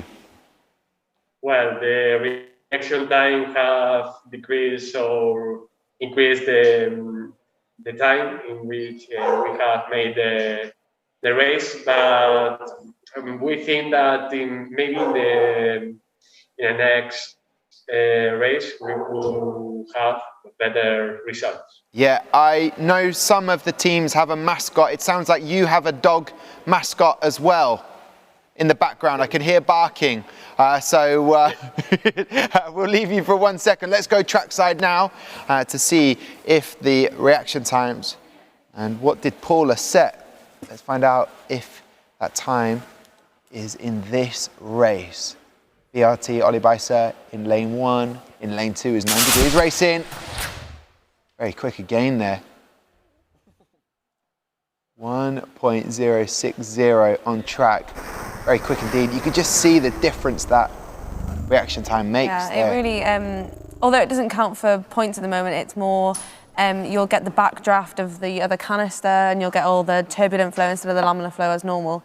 So it's really important to set really quick reaction times so you get the best conditions. I don't know if you noticed on our monitor and everyone at home the screen, we had Nelson there with his phone. I'm expecting a TikTok video. A man who probably has his own TikTok social media as well, Michael, not just quizzes. What have you noticed with the data over there? Yeah, so two really nice cars. It's a shame for OLIBAEZA that their car is 10 degrees sort of over the minimum weight roughly, because their aero looks really, really nice. They've got a nice fin at the start of the car, which is going to split the air before reaching the nose cone, which is a really nice feature. And they've got a nice low rear wing as well. I also really like the pattern work that they've got on that fin. It's quite, I don't know how they've done that, but that's quite impressive in terms of the design of the car. Looking at 9 Degrees Racing, I want to congratulate them on their car weight, because getting around 50.1 grams is often what teams aim for, because that's above regulation and within tolerance as well in case there's any issues. And it's harder than you think to get up to that or get to bang on the right weight, because you've got the car body, which is of course CNC machined using the foam, F1 Schools foam. But on top of that, you've then got to think about the bearing weight, the wheel weight, and then paint on top. So back when I competed, it was always a massive challenge trying to get the weight just right and just where it needs to be. So really impressive stuff from 9 Degrees Racing there as well. Yeah, just showing the level of difficulty there to match that. And just looking at the bottom data, the number at the bottom for 9 Degrees, different in terms of the total time. Quite a difference between session 1, all cars ranked 26 versus 3. That's quite a disparity there, but at the same time, it doesn't really matter if you're setting fast time. But what do you make of that bit of data there, Michael? Yeah, so there's a number of different reasons why that may be the case. Cars often, depending on the axle and bearing system, sometimes they can shift, the axle can shift, the wheels can shift, which slightly dislodges the bearing and axle spinning space, which means that maybe some of the wheels weren't spinning as smoothly as they would have liked. Other reasons could be could be to do with there's very, very slight variations, basically down to look on canisters and things like that. So they're designed to a really tight tolerance, but every so often you can maybe get lucky. Yeah, a little bit of luck is what every team needs. So if you heard that, OLIBAEZA liking the design and making that front wing as well, so a little bit of praise for you guys. What do you have to do for the rest of the day with assessments? What is next for you? We have to make another session with judging, and then we just free time. Okay, free time. Good to hear. And then hopefully you'll make it to the knockouts. Well, best of luck. My fingers are crossed for you. Let's chat again to 9 Degrees Racing. What did you make of Michael with the data there for your vehicle? It's high praise having such low tolerance with especially the weight. That's something we're proud of, trying to get it real close to that 50 grams. Okay, great to hear. And well done on the reaction times, Paula. It's coming up soon, that sub 0.2. I'm looking forward to it. Maybe it's next as we sort of head towards trackside. And what have you noticed from the two cars, Amy, and the races so far between the two? Obviously 9 Degrees have a very fast car, and it's really impressive to see that even though they were 4th on the leaderboard currently, I think, they still have technically car B's the third best car here. So Yeah. they definitely got the potential to definitely get right up there in the mix, top 3. Yeah, as they're changing lanes, very shortly we'll head over there. Just to let you know, next up we'll have Feabhas Racing from Ireland taking on Zenith. That is coming up after these next set of races. So let's go there trackside now. Best of luck to both teams. Back into car A now.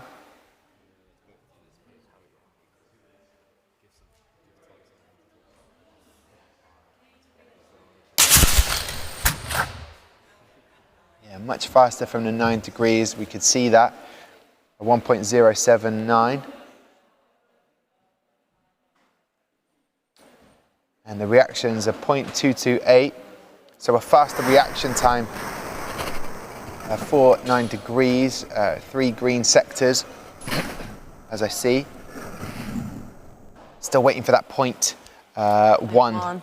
I'm still waiting for the 0.1 from Paula, but very happy with that. 3 green sectors. That brought a smile to some of your faces, 9 degrees racing. Yeah, it certainly did. And out of those trophies, I mean, that Pirelli one for the knockout competition, I know you would take any one of them, but what would it mean to you to win that knockout and prove that your car is the fastest in a competitive heat? I guess that would mean a lot to us. Okay, well listen guys, we will shortly be heading back trackside to see what the cars can deliver. And as I said before, we have Feabhas Racing from Ireland stepping up next to take on Zenith. But a couple more races to go here, so let's go trackside now. Here we are then, car B. 9 degrees racing in lane 1. Can they better their fastest time so far? This is their faster car. There you go, last race here, done and dusted, and there it is. There it is. 9 degree racing, 0.172, very fast, and that really does help it out with a 1.065. You can see that reaction there. 1.237 total. A few more of those reaction times for knockout will really help 9 degrees racing. Well, there you go. Congratulations, guys. What happens now for the rest of the day? We've about 4 interviews to do, so we're busy for the rest of the day, and we'll see then tomorrow at the knockout. Okay, all right. Maybe a little bit of caffeine, keep you pepped up, ready for it. Best of luck, 9 degrees. Lovely chatting to you. Thank you. You too. Bye. There you go. And OLIBAEZA in Spain, thank you very much for your efforts. Enjoy the rest of the day, and hopefully you make it to knockouts tomorrow. Okay, thank you. Thank you. Hasta luego to the guys from OLIBAEZA. And now, before we go to the races, let's have a quick look at that leaderboard. I'm looking at it here, but I'm just looking at the sign. I can't actually see what I'm seeing on screen, but I'll have a look down here. Prismatic still a top spot. Quintolux in second, Team IQ in third, and 9 degrees in fourth space there. Unable to improve on that, 1,000th of a second to, or 2,000th of a second to overtake Team IQ, but still a great job, and it would have come down to maybe even the faster reaction times. Yeah, it definitely could have, especially seeing the difference between their 2 cars, as Michael pointed out, with a 3 and then a much lower down. They really could have done with that second car being just a little bit higher up, closer. Okay, Michael, over by the touchscreen, the board, the screen has changed. What have you got going on over there, Michael? So, as you've seen in this session's races, there's been quite a few breakages, especially around the wings. And up on trackside this morning, we were speaking to Willie, our chief engineer, and he gave myself and Sam, who were asking him about it, a bit of a hint for teams in the future. And he told us to look at the wing regulations and see if we can spot anything they've sneakily put in. Now, what they've done is they've done something that no team appears to have observed in the regulations at this competition. So I thought I would challenge you and Amy to see if you can spot the sneaky little part of the regulations that they've put in, which may help the teams out when it comes to breakages. So the regulations are on the screen. Tom, Amy, can you see anything that may help fix or support breakages in the future? How long have we got? I can give you a clue. I can. perhaps do that, if that makes you give... Zooming in. Zooming in has helped. My guess would be, is it the connecting? It definitely has something to do with the connection. So if we look at the front wing, they've done the same sort of thing there. You can maybe see on one side where it's being connected. And if we zoom in, does that give you any ideas? Well, it's a lovely picture and a lovely design. I don't know, it's got to be the point of the bearings. So the wing regulations state that you can use any material for the wing and the wing support. So can you think of anything that may be present in this that may... Have they got dowels in? It's not dowels, it's something possibly even smarter. It's going to be something that's going to self-correct, and this is magnets. So Willie has suggested or indicated in these diagrams that magnets could potentially be used to connect the rear wings. And the advantage of this is if the car wing falls off during the racing track, it can be stuck back on very quickly within the 30-second window, no penalties, and it can go racing again. So I think that's a nice little hint from our chief scrutineer for teams in the future. Magnets. Magnets. Oh, right, sorry, I was just answering. So I was just getting a delayed reaction. Michael, that is a great insight for the teams for maybe next year and things that they can adapt to. And when you break it down like that, you think, that was maybe really a simple change could affect a massive amount of the ring with rear wings and all of those breakages that were happening. That could be the simple fix. Yeah, Gary would definitely enjoy not having to use as much super glue if he could just snap them back into place. Save his hands. There you go. So brilliant. Thank you very much, Michael, for bringing that to our attention. Feabhas Racing then from Ireland, taking on Zenith, the United Arab Emirates team from Dubai. We will chat to both of those teams. And obviously yesterday, Feabhas Racing had a few breakages, which they weren't best pleased about, but we did learn it is what it is. Yeah, it is what it is, and you've got to, that's the plan. Or not the plan. Indeed, to throw forward. And also Zenith, I feel like we're going to be going to a meeting again, Amy, to get...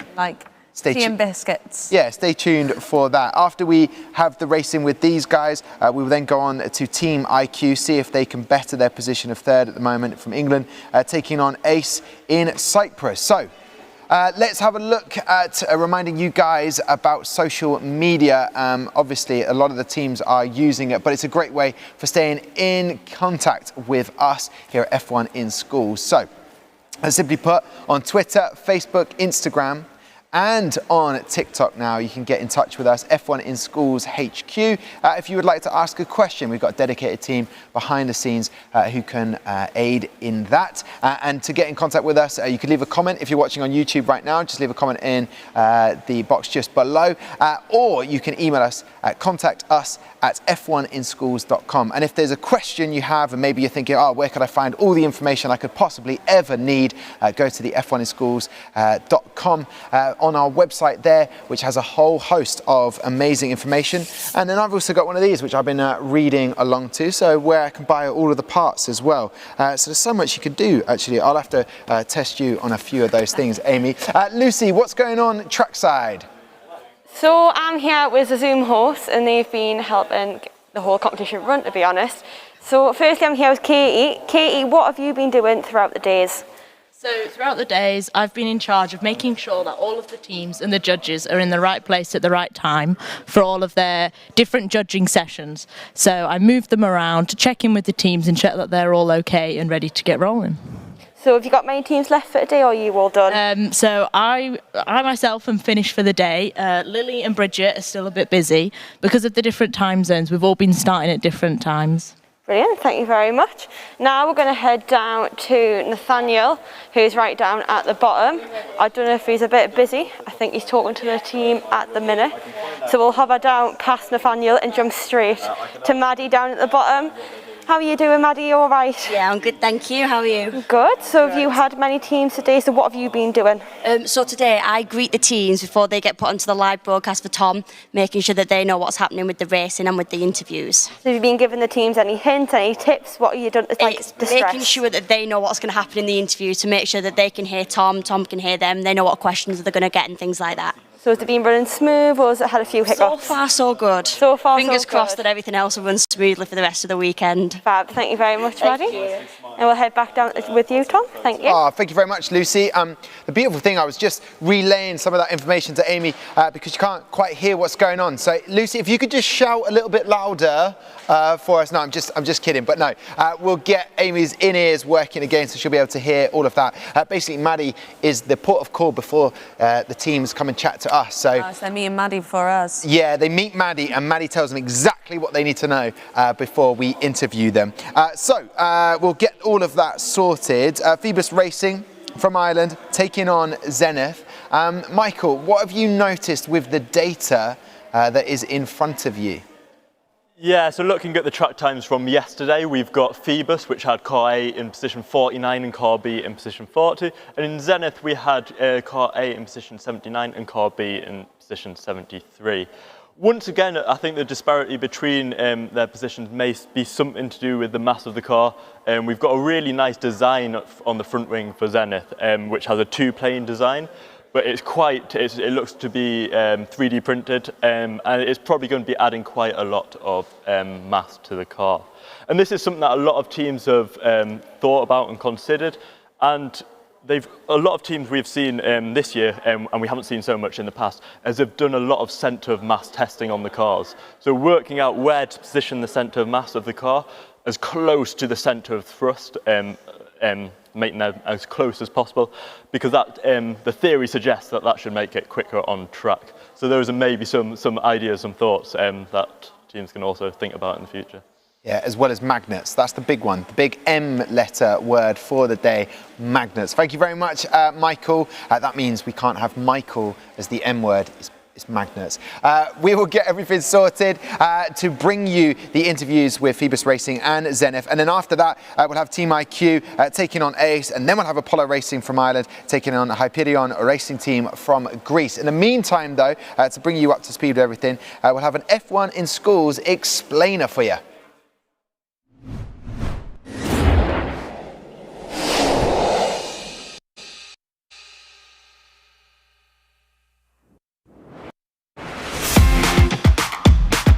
What is F1 in Schools? F1 in Schools is a global STEM challenge, working with industry partners to provide an exciting and challenging educational experience. A group of 3 to 6 students form a team, think of a name, allocate job roles, and start to design their miniature Formula 1 car of the future. The teams follow a systematic engineering design process to manufacture and race their cars, making sure they comply with a comprehensive set of technical regulations. To do this, they use professional CAD software, like Autodesk Fusion 360, and manufacture their car components using CNC machines. Once the cars are painted and assembled, they take to the track to race. Powered by compressed gas along a 20-metre racetrack, the cars are capable of speeds over 75 km per hour. The racing is fast and exciting, but there is more to the challenge, as it inspires learning not only in STEM subjects, but wider skills including project management, marketing, teamwork, innovation and communication. These wider skills are assessed by judges from education and industry. At competitions, the teams submit their cars and portfolios and also give a project presentation. F1 in Schools operates globally from ages 9 to 19, with teams taking part in school, regional and national level competitions. With the winners progressing at each stage, only the very best make it through to the World Finals. F1 in Schools is a life-changing experience for all involved, with many success stories of competitors who've come through F1 in Schools and have gone on to achieve significant outcomes in their lives. For some, that means working in Formula 1, where the experience of F1 in Schools serves as the ideal grounding for the challenges and demands of elite-level competition.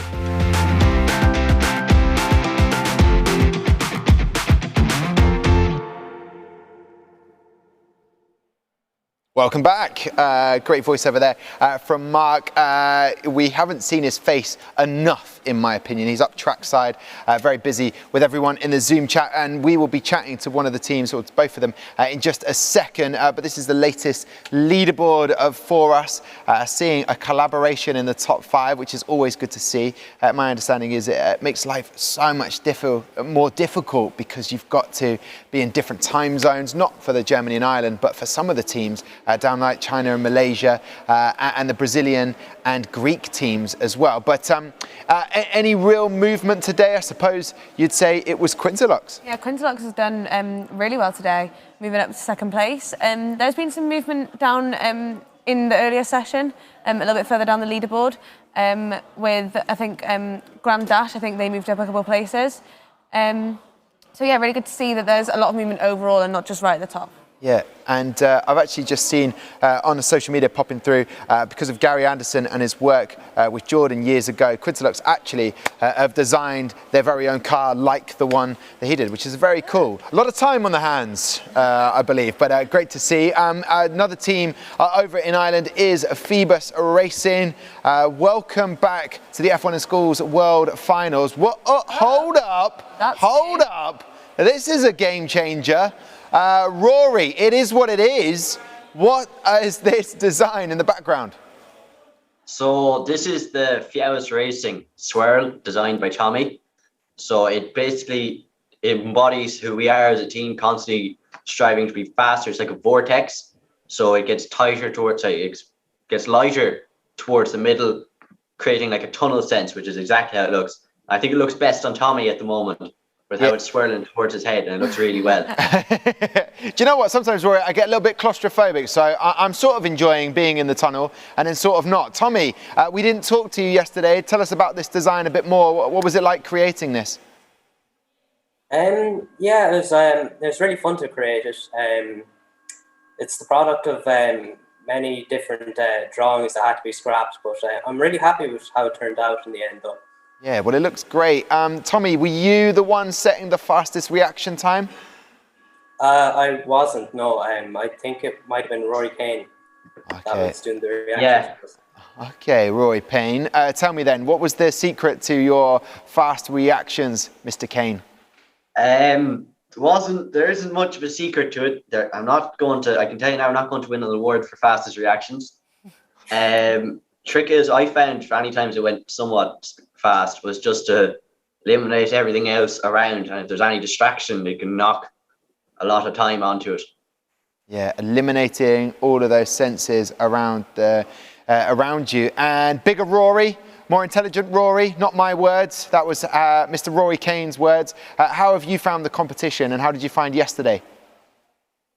Yeah, it was great. It was great to see the car finally on track racing. A bit disappointing how it turned out, but it was good to see it turn out get on track anyway.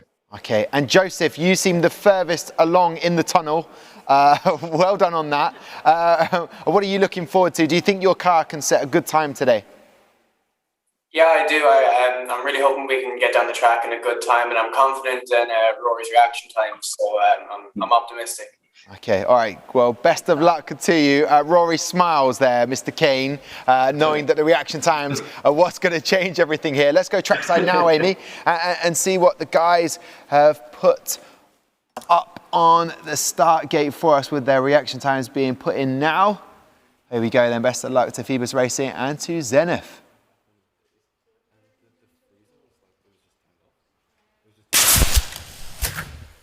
Oh. Ooh, breakage there. We saw in lane 2, that's Zenith. We've not spoken to them yet. A 0.237. Rory Kane can hold his head high because that was a good reaction time compared to mine.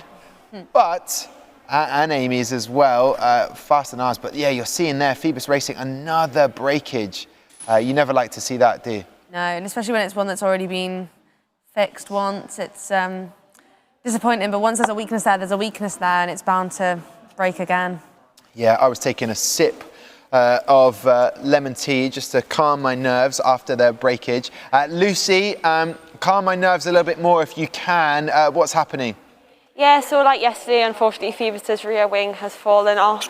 We'll try and get that glued or taped back on, and hopefully you can race it again. Okay, thank you very much, Lucy. Fingers crossed for that. We've spoken to Feabhas Racing. Let's chat to Zenith. Let's go straight to the boardroom meeting. Here we are, and they've got biscuits. Yay! Hey, I love it. You say something and then the team remember. That's great to see. Zenith, how are we doing today? Team manager, right at the other end of the table. What's it been like in the competition day one? It's been amazing. We've learned a lot from the judging sessions, and now we know improvements to make. And we're quite proud of our car, as it's very reliable. Yeah, and we're going to go trackside in a second. Who delivered these reaction times? Who got behind? And there we go. Tell me about. Yeah, well, that was a confident hand, probably used for the reaction times. What was your secret to set a fast time? We drank cola for caffeine. Well, listen, it's worked for a lot of the teams. They drank basically caffeine. That's what happened. Well, I wish you the best of luck. We'll go trackside again and see if it has worked for car B. It's a varying degree of different techniques that the guys have to get in the zone, and caffeine seems to be the number one. Yeah, there was a big one in my World Finals that had sunglasses on and a yoga pose to do. Lots of different techniques. Well, very good from Zenith. The cola worked, 0.196, faster than Feabhas Racing.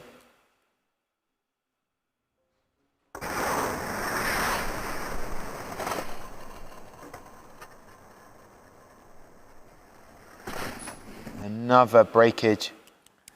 Seems to be the same rear wing braking for Feabhas Racing. Real shame, but this did happen yesterday. This isn't anything new for the guys. Michael, when you look at the design for Feabhas Racing, could you have predicted that would possibly happen? I know it's hard to tell, but what stands out for you with their car design? I think with the rear wing, it's very much a case of there's a very small surface area for the adhesion, and that's probably the reason why it's come off. And with all these cars, once they've broken and they've been fixed, we're never going to be as strong as they originally were, and we're now on race. We've had 4 races with them yesterday, and we've had more races today, so they're getting old and wearing out, I guess. So that may be the reason.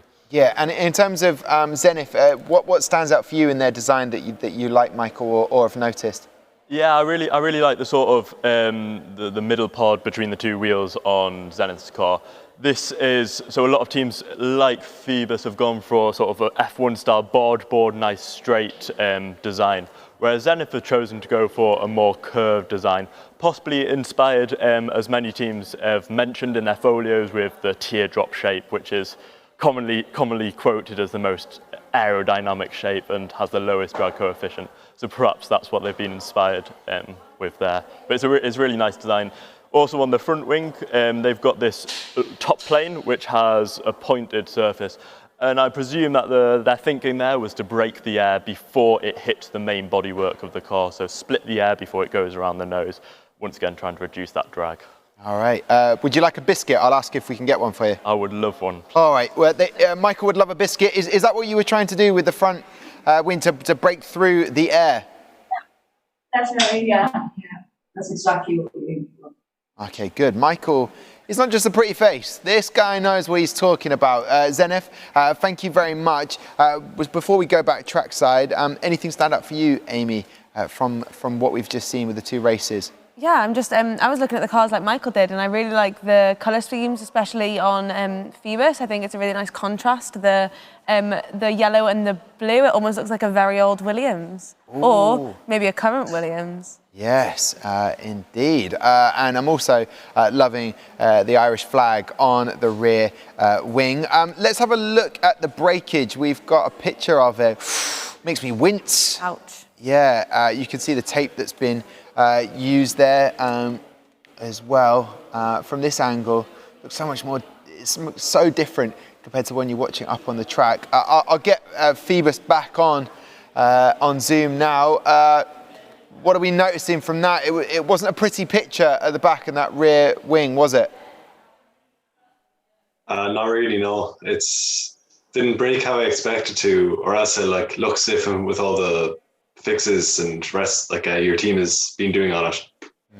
Okay, Lucy, you've got an update. You're speaking to Gary, your new bestie. What does he have to say? So at the minute, as yesterday happened, we did find out that their front wing and rear wing both broke. So last night, Gary taped them both back on. But Gary, what's happening at the moment? Yeah, the front and rear wing, they're so thin section through the mounting that, again, it just broke. It's very brittle.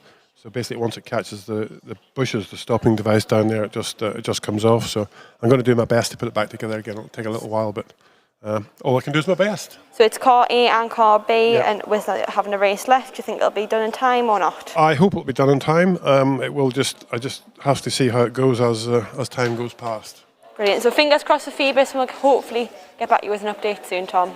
Thank you very much, Lucy. Just that time where Lucy asking, will it be fixed in time? And Gary's like, I'm doing it now. I'm doing it now. Right now, Lucy.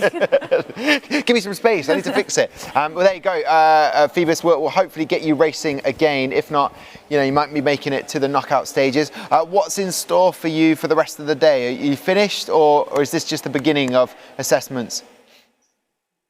So we had our design engineering and project management interview this morning, and we have scrutineering left and media. And I haven't seen your portfolio yet, but how did you do fundraising? That's been a topic of discussion today. How did you raise the money? The money was raised through sponsorship and in-school fundraiser events such as non-uniform days and raffles. Non-uniform day. Oh, that reminds me, Amy. I once paid the money up front on Monday. When it came around to Friday, I completely forgot.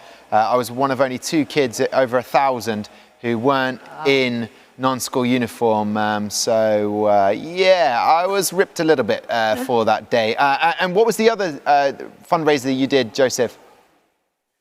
So we've done school raffles, which were sponsored by our various sponsors and partners. Okay, great. All right.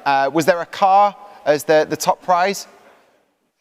No, but that would definitely be a good idea. Hard to source, though. Well, thank you very much, Feabhas. I wish you the best. Hopefully, we'll get that fix all done and dusted. Did you ever miss the school uniform day? No. No, it was organised. F1 in schools taught me to remember, put deadlines. Okay, all right, I'm taking it on board. Right, I'm just hearing in my ear, we're going to do another assessment explanation. But Michael, over at the touchscreen, what's going on? You've got rear wings, you've got wheels up there, testing, racing. You were working late into the night, into the early hours. So what have you made for us? Yeah, so in one of those, so we talked about a regulation change or regulation implication with the magnets earlier. Another key regulation change that has been new for this World Finals has been to do with the wheels. These are 4 cars, and we've seen all of these cars race already in this session. And there's a key difference between the top layer and the bottom layer. Amy, Tom, can either of you see what the difference between those cars is? And well, I'll tell you what I'm going to do. I'm going to look at Prismatic. They are still yet to race a game, but they have set the fastest time. So I'm looking at that. The top lot have white wheels. Is white the fastest? Wider. Is it the rear wheels are wider? Absolutely, fantastic. Wow. Well done, Tom. Thank you. Basically, in previous years, we've always had the same width of wheel, whereas this year they've introduced this ability to change our front wheels compared to our rear wheels. So if we take a look at the regulations, we now are allowed an absolute minimum front wheel of 12 millimeters, whereas the rear wing, rear wheel, sorry, that's hard to say. It's not easy, Michael, it's not. Rear wheel, yeah. Is limited at 15 mil.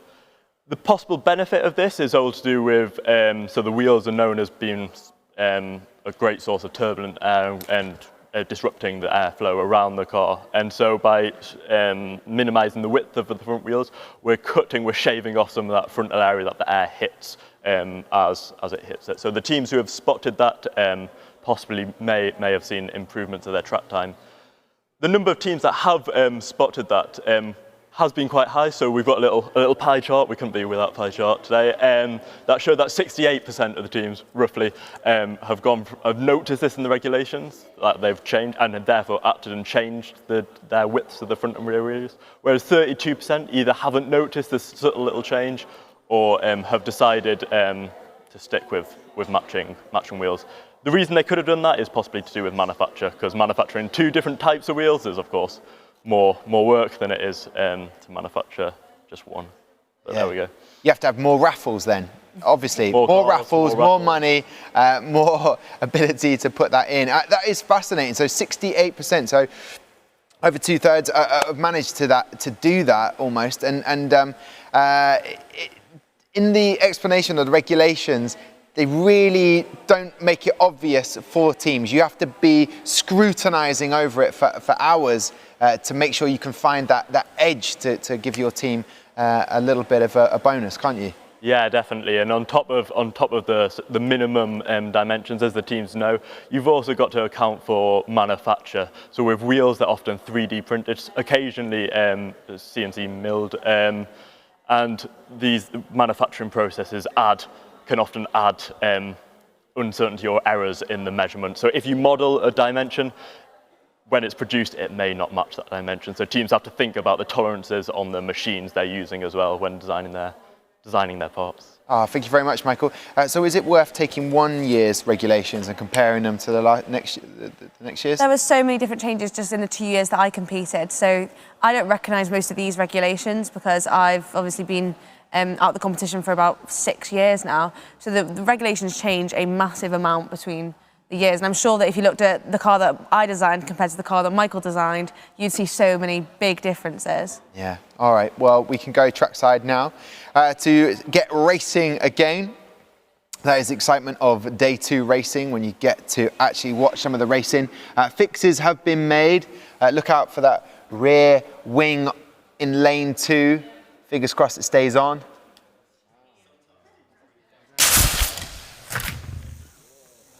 Saw in the corner there, that's a no, unfortunately, but just to be able to get back on the track, thank you very much to Gary, Chair of Judges.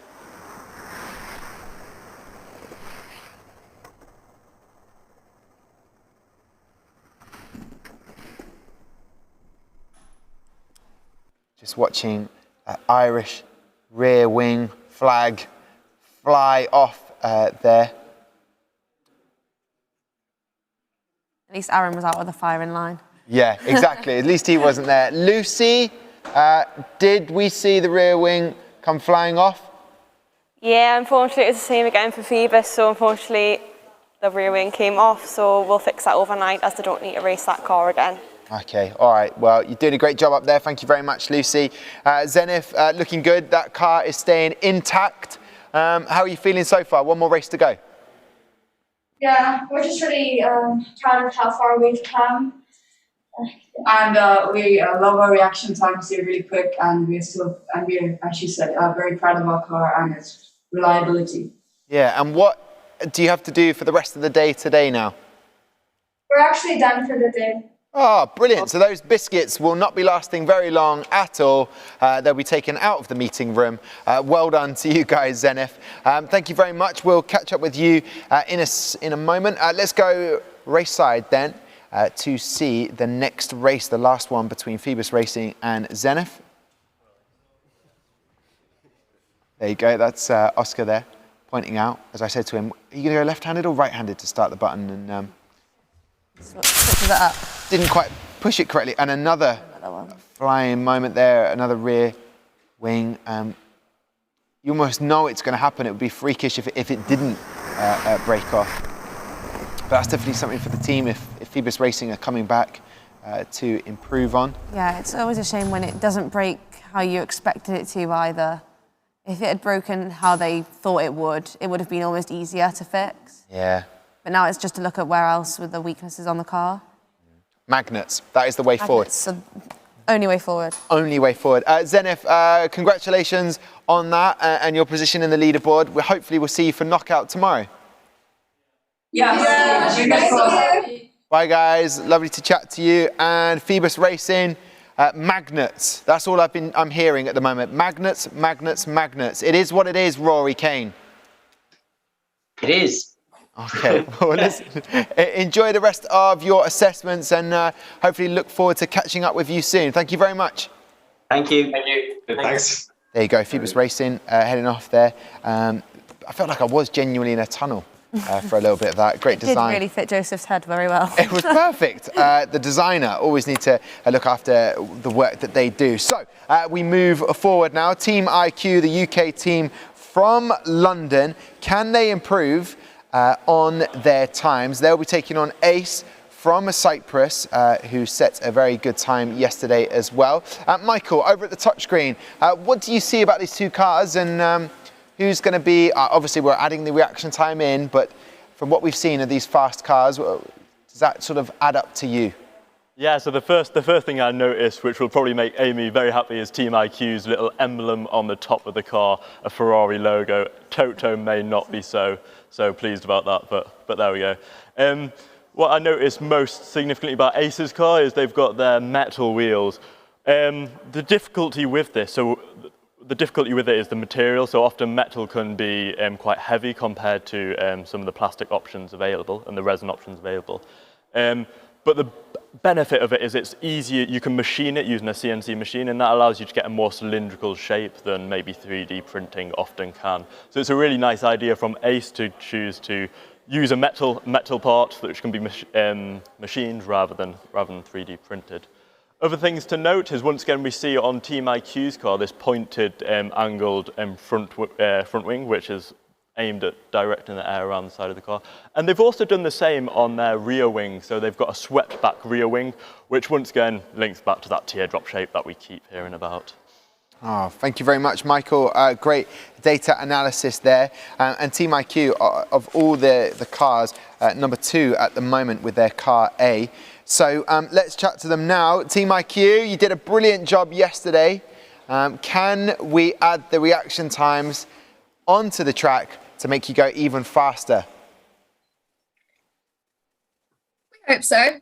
I think reactions were slightly slower than some of the ones we've seen today. I think that was a 1.6, which is really impressive. But obviously, yeah, having a fast reaction, getting through that air that's, clean, hasn't been interfered with by another car. So hopefully it pays off. Yeah, was it a surprise? Obviously, moving up class, development class, we talked about that yesterday with you, Lara. But Emily, did it come as a surprise, or were you expecting your car to be as fast as it was? It was a surprise moving from development to pro, but I think track testing gave us an indication of how fast we wanted it to be. But that it was so fast and it improved so much between different laps was actually really promising. And were you trying to get a bit of favoritism and getting a little bit of extra help from Amy because you put Ferrari on top of the car? Yes, definitely. Sole motivation. That's the only reason it's there. It makes it faster. It's the only reason. Definitely. And what have you noticed about the competition over the last 24 hours? What's been the best bit so far? I think the racing. That's been the most exciting. I know we've all been watching it this morning, all the different teams. It's been really, really great to see. And seeing, if today cars have been slower, the breakages and things, it's been really interesting to watch. So excited for now. Okay, and Lara, I'll get you off mute to answer this question. When Quintolux overtook you, what did you do? How did you feel? Talk me through that, Lara. Kind of hard to talk through that, I guess. I mean, it was a fast car and, they've done a great job. Obviously, we hope that we can sort of reclaim our place on the leaderboard today. But, we're happy with our car's time, and fingers crossed they can go even faster. Well handled, that question, Lara. I know that you were thinking, there's nothing I can do, and we're just going to have to wait. Well, the wait is over because we can go trackside now to get racing with the Team IQ. And then after this race, we will chat to Ace from Cyprus.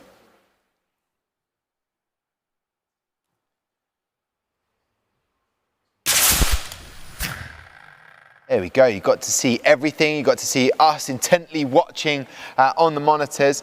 A 0.20 reaction time for Ace. And there is IQ's car moving forward a little bit, but we see this. At 0.72, 0.72 difference in reaction helped Team IQ, as you saw. Amy, looking at that result, any surprises there, or was that kind of what we expected to see? No, the IQ girls obviously have a very fast car, but it's very nice to see how Ace have a really fast reaction time, and they have pulled it back slightly. So hopefully if IQs keep going higher and Ace keeps going lower, they might just take a win. Yeah, you might take a win here, Ace. How are we feeling today, day 2? Ready to race. Excited. Ready to go Very racing. excited. One race done. Antonios, in terms of the reaction, who set the reaction time? I did. Yeah, I could tell. I just could see. What was your secret for having a fast reaction? Listening to the beautiful birds outside. No. So we've had whales. Now We've had whales. Yeah, birds. What else have we had? Silence. Silence. Okay, Antonios, these beautiful birds. Well, we'll find out if you can set an equally as fast reaction time. Let's go trackside now.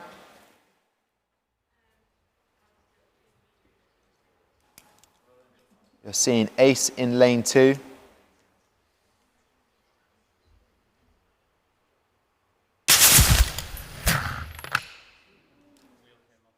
There you go, Ace. Wow. 0.170 reaction time. Those birds helped Ace there. A lot. With Antonios. But in terms of the total time, still down compared to Team IQ, which is very interesting to see. Obviously now we'll get the lanes swapped over. We're just watching the replay, maybe some breakage there, I'm not quite sure. Just waiting to see if everything in the car crossed the line before any breakages.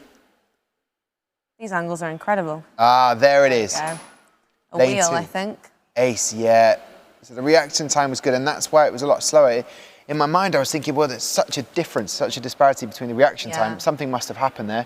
I think the IQ car is just a little bit quicker, but obviously a car with 3 wheels isn't as good. No, I've seen a couple of freewheelers, and they really aren't as quick. Ace, you're on the screen right now with me. You never want to see part of your car crossing the line twice, do you? Definitely, that was a bit disappointing, but we're going to try and see what's going to happen in the next 2 races. Okay, well, I'll tell you what I can do for you, Ace. We can go upstairs, not personally, but quickly to chat to Lucy. Lucy, what happened there? So it's just the front left wheel on Ace's cars unfortunately popped off. We'll try and put that back on now for them, so we'll see what's going to happen. Okay, thank you very much, Lucy.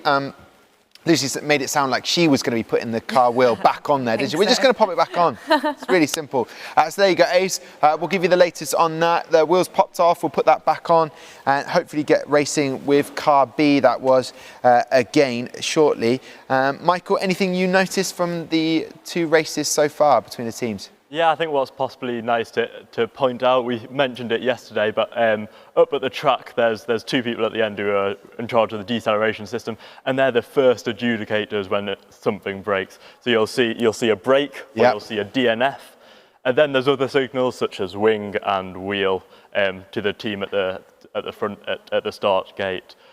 What then happens if we think we're dealing with a DNF is we will then look back at the footage or the slow-mo footage at the different angles that are shown on the stream as well. And Gary Anderson, if there's any debate, will make the executive decision as to whether the part came off before the finish line, in which case it's a DNF, or after the finish line, in which case they have a chance to put it on and they get to keep their Oh, well put. Thank you, Michael, for giving us that breakdown. Team IQ, what are we feeling so far halfway through the 4 races? Not bad. A little bit slower than yesterday, so hopefully we can go fast again. We did really well on our 3rd race yesterday. That was a time that got us high, so let's try and repeat that now. Yeah, hopefully that happens for you guys. In terms of assessments today, have you done everything? Where are we at in the schedule? We've got 1 more. We've got project management after this, and then we're done. Okay, and how did you find project management and this going into this assessment? How did you find it all? Yeah, I think time management definitely something that's important throughout all of it, and making sure all my teammates stick to task has definitely been a challenge, but I think we did all right. Okay, there's a sort of nodding there from Sophie, from Lara as well, saying, yes, time management. If you were to improve one thing, Lara, what would be in the time management? How could you improve that? I mean, you can always do better if you have more time. I think that's pretty much it. You know, time gives you time to test, time to try stuff, time to improve. And if that's limited, then you can only do so much. Also, I guess manufacturing time was quite tight because of, unfortunately, COVID-19 and those sorts of things. But I think we got here, the cars were there on time, and they're clearly racing and doing the job. Yeah, right on time. Sophie, you were nodding your head as well. I'm noticing your sponsors to the side of you. What was your involvement with the team? Were you a part of getting the sponsors on board? Yeah, so I'm the finance, sponsorship and marketing manager. So yeah, I was quite involved with the whole sponsorship process. Okay, and how did you find it? What about fundraising? How did your team raise the funds needed? I think we had a strategy of collecting our funds from our sponsors. We decided that was like better for our team and more efficient. Like earlier on in our journey, we did hold fundraisers at school, but I think we made like an executive decision to instead this time for like speedier time to go through our sponsors, and they were very like generous in that sense. Okay, again, it comes down to time. I love it, guys. Team IQ, thank you very much. Let's go trackside then and get the latest and see what happens and see what times we get from the races. Back to cars A now. In lane 1, you have Ace. In lane 2, you have Team IQ. Best of luck.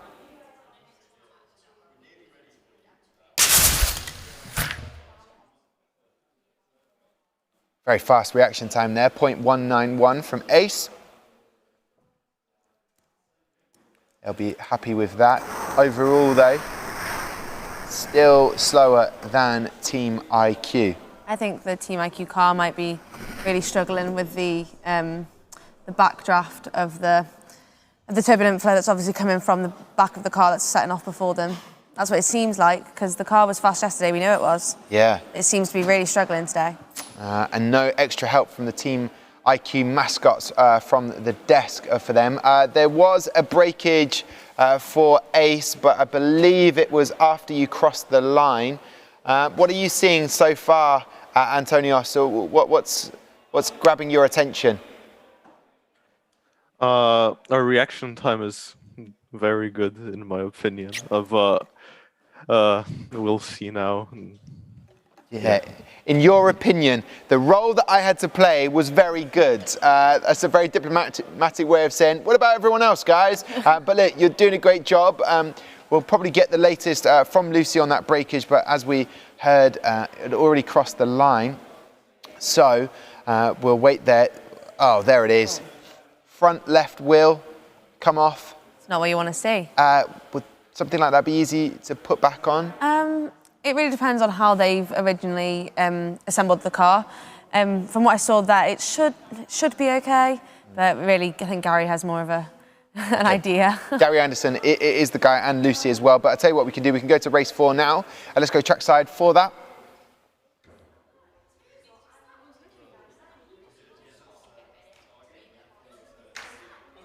Waiting for the 5 red lights to go out.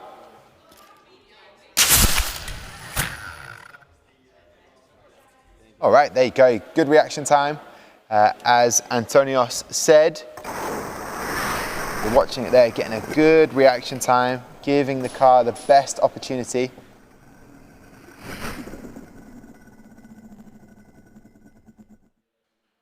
But again, Team IQ taking the overall win there. So well done to them. Ace, give me the lowdown. How are you feeling after that? We're pretty satisfied with the results. I mean, our reaction times were fast. The car was not so fast, but it was expected. Hey, I think it was good races. Good times. Very good times. I enjoyed that. Well, fingers are crossed that you can get that front left wheel back on. Gary Anderson is the guy. He is Mr. Superglue himself, so he will do what he can, and hopefully we'll get you back for the knockouts tomorrow. Let's hope so. We hope so. Let's hope so. Thank you very much, Elias. Take care. Speak to you soon, Ace. And now let's talk to Team IQ. Emily, break it down for me. What are the thoughts going through your mind right now? I think very happy with our car. I think reaction times could do with a little bit of improvement, but nothing we can do now. Just hope it's enough to get through to knockouts. All right, well, well said. Always a pleasure to chat to you guys. So we will see you hopefully tomorrow. Take care. There you go, Team IQ.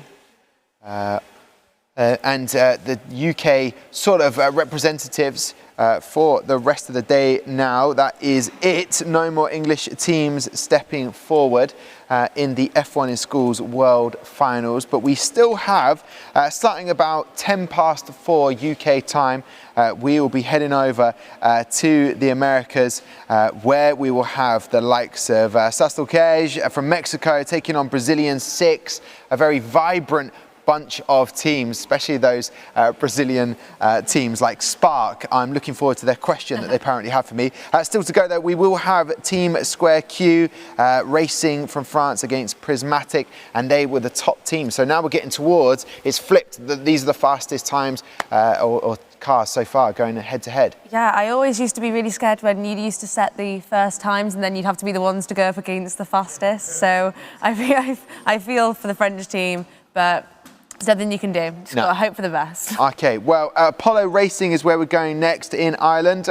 Apollo Racing, are you with us? Oh, yeah. What's up? How you doing? Hello. Okay, all right. First of all, Evan, where are your sunglasses? The rest of the team? No, I don't have a pair. You don't have a pair? Okay. I don't have a pair of sunglasses. All right, guys, can we... no, he's not off the team. He's not off the team. We'll have a whip round. We'll try and get a pair of sunglasses for you, Evan. What tell me about these, this look of the sunglasses. What's it all about, Andrew? Sure. It is what it is. It is what it is, like, you know. What can you do? I love it. I just adding an element of cool, very, very cool. Some sort of Beatles-esque glasses you're gone for, Ava. What's the thought behind it? Go on, tell me. It is what it is. Okay, it is what it is. That is what we love about the Irish teams. Okay, so going into this, who set the reaction times? That's me. That is me. That is Andrew. Andrew, what was your strategy? What were your thoughts? Click the button fast. That was really it. A lot of sugar. Yeah. Okay. A lot of caffeine, yeah. That's the now we get Andrew's like, yeah, I just clicked the button fast, and Finn is like, no, sugar. Harris is like, it was caffeine. Let's just say what it was. It was caffeine. It was all of them. All of them. All of them combined. And do you think that it's going to help your car improve its times? Well, I think I set pretty decent reaction times. I think you'll improve it by a tiny bit. I don't know how much. Okay, well, you know what, Andrew? It's time to find out. And I'm doing that because it is what it is. Let's go trackside now to see if those fast reaction times from Andrew can improve their time. They're taking on Hyperion Racing Team. They're in the black and yellow, just in lane 2. We'll chat to them in a moment.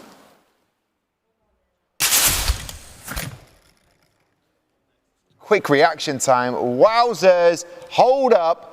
A 0.101, that is insane. Wow. That is the fastest reaction time we have seen all day. I'll just check with my marvellous co-host.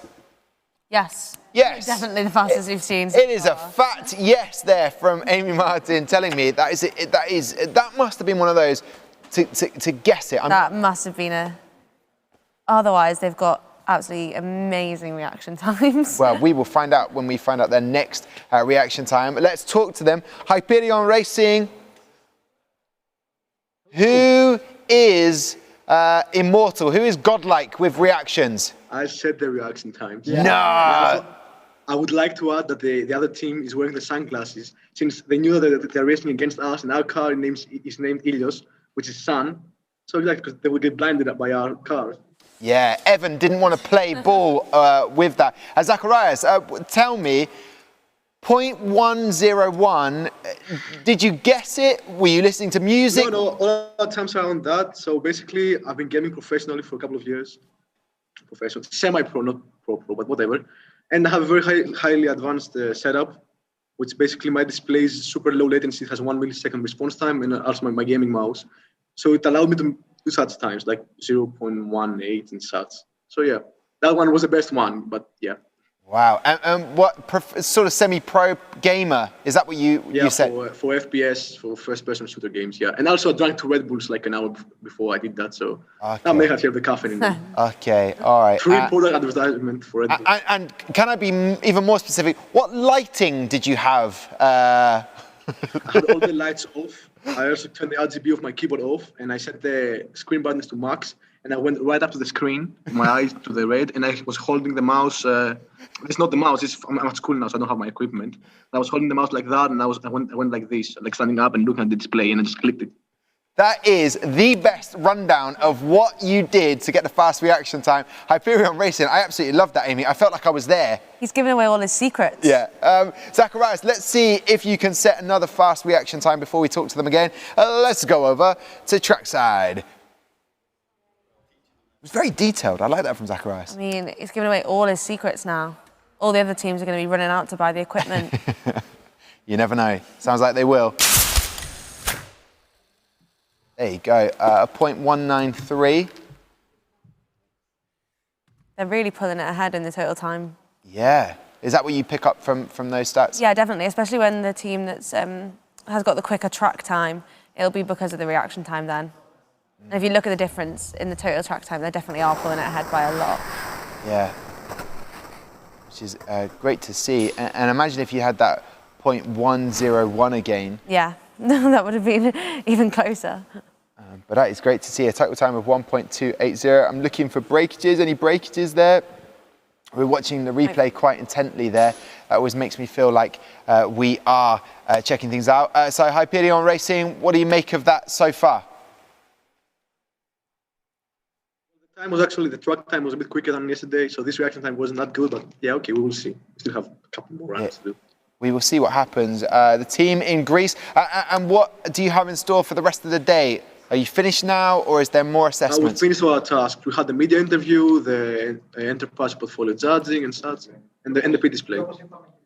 Okay, now I'm just hearing one of the wheels fell off. I'm not quite sure if that was for Hyperion or Apollo Racing. It was Apollo, so that came off. So you're okay, Hyperion Racing, so you can relax a little bit there. What has been, I'll ask another one of the team members, what has been your favourite part of the competition so far?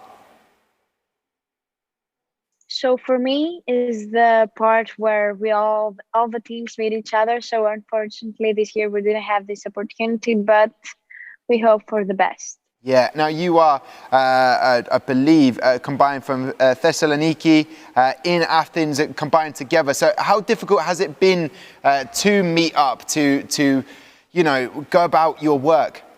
Well, it was actually very difficult. The team members haven't even met once, and at some point we even thought of giving up. But eventually, with some encouragement, you know, from our teachers and from Greece, we decided to continue, and we hope that it was a good decision. It is a good decision. But imagine even some team members that live in the same town weren't able to meet because they had one of the strictest lockdowns. Yeah, and obviously I keep noticing, I love the colours they're using, the black and yellow. Who came up with this strategy? I know it's a team collective, but what was the thoughts behind the design of your outfits? So dynamic, and of course the name of our car is Ilios, which means sun, and sun is actually yellow, so that's our decision. Okay, that is good to hear. Thank you very much for breaking it down. We will chat now to Apollo Racing. They will have found out a wheel came off. Evan, I like that. You know, you knew you were going against Hyperion. You're like, no, the sun, I don't need sunglasses. Whereas the rest of the team, a little bit weaker in the eye department, clearly. Evan, what did you think when you saw that slight breakage after the vehicle had crossed the line? Yeah, it's a shame for sure. It happened to us yesterday as well. The wheel came off. So, yeah, it's an awful shame, but sure, I think we'll get back. Okay, we're at the halfway point. 2 more races to go. And in terms of your involvement, Evan, what has been your role in the team? Mostly physical testing of the car. So all the wind tunnel and track testing, that sort of thing. Okay, so all of that testing, as I turn to see what Lucy has in store for us to find out what's happened. Evan says there's been a lot of testing, but what state is the car in at the moment, Lucy? The car is just being passed over to Kyle now, so it's in good state and it's ready to race. Ooh, ready to race. It's been passed over to Kyle. Evan, Kyle is the most calm person I think I've ever spoken to, and the man from Northern Ireland. Guys, in terms of fundraising to get the money to get here, what were some of the things you did? Yeah, so we look towards, well, in terms of, obviously there's the standard sponsorship you get from companies. That's very standard, but we held a raffle actually quite recently before probably like about a month and a half ago, for the parents of our school, older people. We just essentially sold tickets and we had like 5 different prizes. That was really good. We outsourced to STEM companies, e-commerce companies that wouldn't really be affected by COVID. That worked really well. We made more than what was needed, which was pretty surprising considering COVID has been a very big issue for many teams around the world. Yeah. That's great, Harris. And thinking outside the box for that, Michael, I will want to come to you to look at the data. In terms of the 2 cars, what have you noticed about the data? Yeah, so the most obvious thing is both cars are very around the 50, or right on the 50-gram weight limit. We've got very close car A's and cars B's, which means manufacturers being really consistent as well, which is another great thing to see. Things like when you paint the cars, getting them both the same way is really, really impressive. Other comments that can be made is they've both gone for low front wing designs. And this has the added difficulty, as we saw Kyle putting on the tether line on the cars, where you've got, with the low wing designs, you've got to account for the fact that the tether line needs to go under without touching the wing of the car. Obviously, if it does, we get friction and we get greater resistive forces, and so the car time is going to be longer. The 2 different approaches they've gone for this is that Apollo have added an indent to their front wing, so the tether line guide goes through it, whereas Hyperion have gone for a raised element with 2 supports to allow for the tether line guide to go under. So it's really interesting to see how the different teams account for that often forgotten about part. It's very easy to design a car and then realise there's nowhere for the tether line to go. Yeah. The other thing to say about the tether lines is that they have to withstand a certain regulated weight. They've got in scrutiny, they'll hang a weight on the tether line guides and make sure that the cars can withstand that. And what was really nice is, I can't remember which team it was, but flicking through the engineering portfolios, one team decided to use a Rubik's Cube, which apparently is the same weight as the regulated weight to test that. So they were hanging a Rubik's Cube and hoping it didn't break. So I'm going to ask you, Michael, are you any good at Rubik's Cubes? I'm not in the slightest. But Aaron's very good at Rubik's Cube. Really? Because I watched that documentary where they can do the Rubik's Cubes with one hand. Phenomenal, honestly phenomenal. What is phenomenal is watching the racing, which we can go to right now. Let's go trackside to get into the action again with Apollo Racing in lane 2 and lane 1. You'll have Hyperion Racing from very quick there indeed. 0.129. Woof! We've seen the fastest one from Hyperion Racing today in terms of reaction time, a 0.101, and that just shows. Apollo Racing, very quick. That's what I was going to say. I mean, 0.184 is still a very, very good time.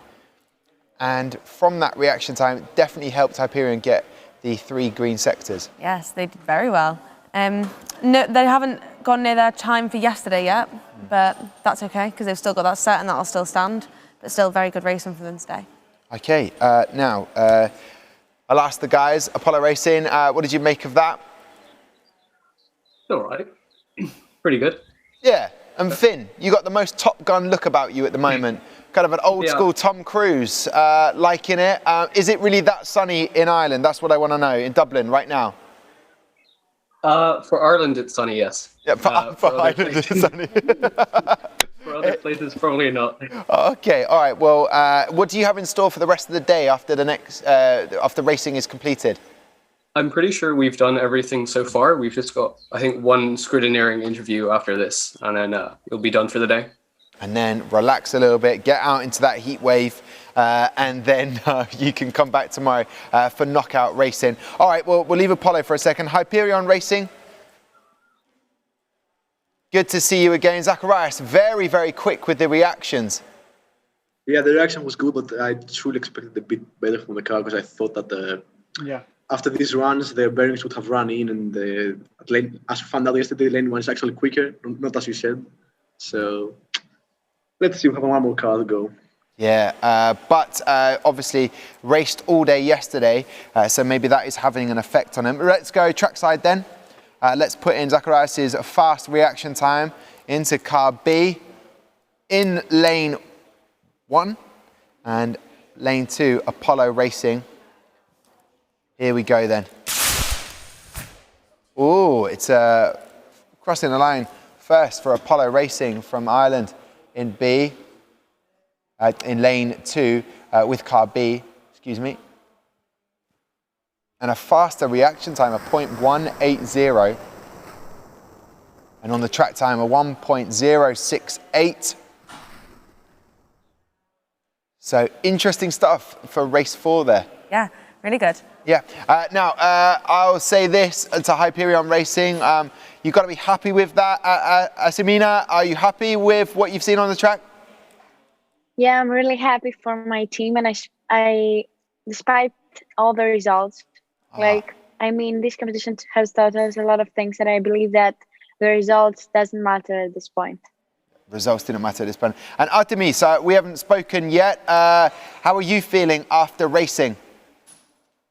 I feel really good about it. We did better than we expected, so this is great.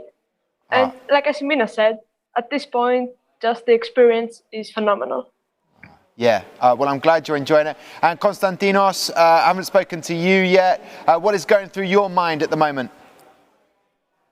Well, I don't really understand much about engineering, but as far as I can tell, our performances were pretty good, and I'm happy with what we achieved. Oh, brilliant. That is good. Ionis, am I pronouncing that right? Ionis? It's Zon. Zone. Okay. Yeah. All right. Well, what are you feeling? Apart from me getting your name wrong, Zone, what are you thinking? Yeah, everything goes as planned and better, very better, I think. And yeah, everything is good. Yeah, you saw that, Amy. Zon wasn't planning to talk to me at all. The microphone was up. Microphone was off. Well, listen, guys, Hyperion Racing, thank you very much. We will speak to you soon, hopefully, in the knockout race. Take care. Bye. Take care. Bye-bye. There you go. I'm going to wave as well. And Apollo Racing, there's a heat wave going down in Dublin. Well done, Evan. Best of luck. Maybe by the end of the competition, someone will have a spare pair of glasses. They can get to you. Come on, Dublin's got a heat wave. You're going to need them. I hope you enjoyed the racing and enjoy the rest of the day, guys. Yeah, thank you. Thank you. Thank you. There you go. Apollo Racing breaking boundaries. We like to see that. And another team using the raffle setup to get that dollar. Very popular. Yeah, or the euros in Ireland. Yes. Probably that would be more correct to say. Right, let's have a look at that. Hyperion into 12th then in that leaderboard that you can see on the screen right now. There's the two Greek teams, very close together. Yeah, very close. And Prismatic, can they even better their time and get under 1 second? I hope not in a way, because I'll be honest with you, it sat down for a little while. I do need to go to the toilet. If it was to break the 1 second barrier, there could be an accident live here. We do not want to see it, but if that was to happen, that would be an amazing moment. It would be, especially, I think they definitely could. Yeah. They've definitely got the pace. It's just whether their reaction times are quicker than the French team at the moment. Yeah, Michael, before we go and chat to the French team, Team SquareQ, what do you notice about the designs? Yeah, so once again, we've actually got two quite similar designs. You notice that Team SquareQ's design, however, seems to be slightly higher, whereas Prismatic's is a lower, more squatted design, which could be one of the reasons they're getting such fast track times. Another thing to note is the finishes on the cars are both very different. Prismatic have gone for a very shiny, glossy finish, which may improve the airflow over the car, so we get smoother flow over the car, whereas Team SquareQ have gone for a matte approach. Also, in terms of finish, we see Team SquareQ have done a really nice job on the decals, so that's the stickers on the car, and managed to get them really smooth, which is often one of the sort of surprisingly hard things to get right in terms of the finish. Because if you have bumps in the decals, you're going to get disrupted airflow of the car and probably a worse track time. So really impressive stuff from both teams there. Yeah, it's been a while since we saw a French team in the World Finals. I'm going to guess, no, it's not, I never know if it's bonjour, bonsoir, it's 2:45. I'm going to go with bonjour. Bonjour. Yeah. Oh, like every time I've been on holiday to France, I always get it wrong. I say bonsoir and they're like, no, it's bonjour still. So anyway, I'm glad I got that right. Guys, how are you feeling? We are okay. We are exciting. Okay, who set the reaction time? It's me. It is you. Okay, good. It is me. And what did you do to set a fast reaction time? I drink water, I speak with my friends, and that's okay. I love that. You talked to your amis, and it was simple as that. Well, I hope your reaction time helps with the speed of your car. We're going to go to trackside right now to watch the race. So let's do that now. So Team SquareQ taking on Prismatic. We're going to wait to speak to Prismatic. They currently have the fastest car. Just drink some water, talk to friends, and just do it. Here we go, 5 lights out, and then away we go. Oh, very quick there. Very happy, you can see with the French team celebrating there. Great to see. Team SquareQ, a much faster time. Wow. In terms of reaction, 0.180.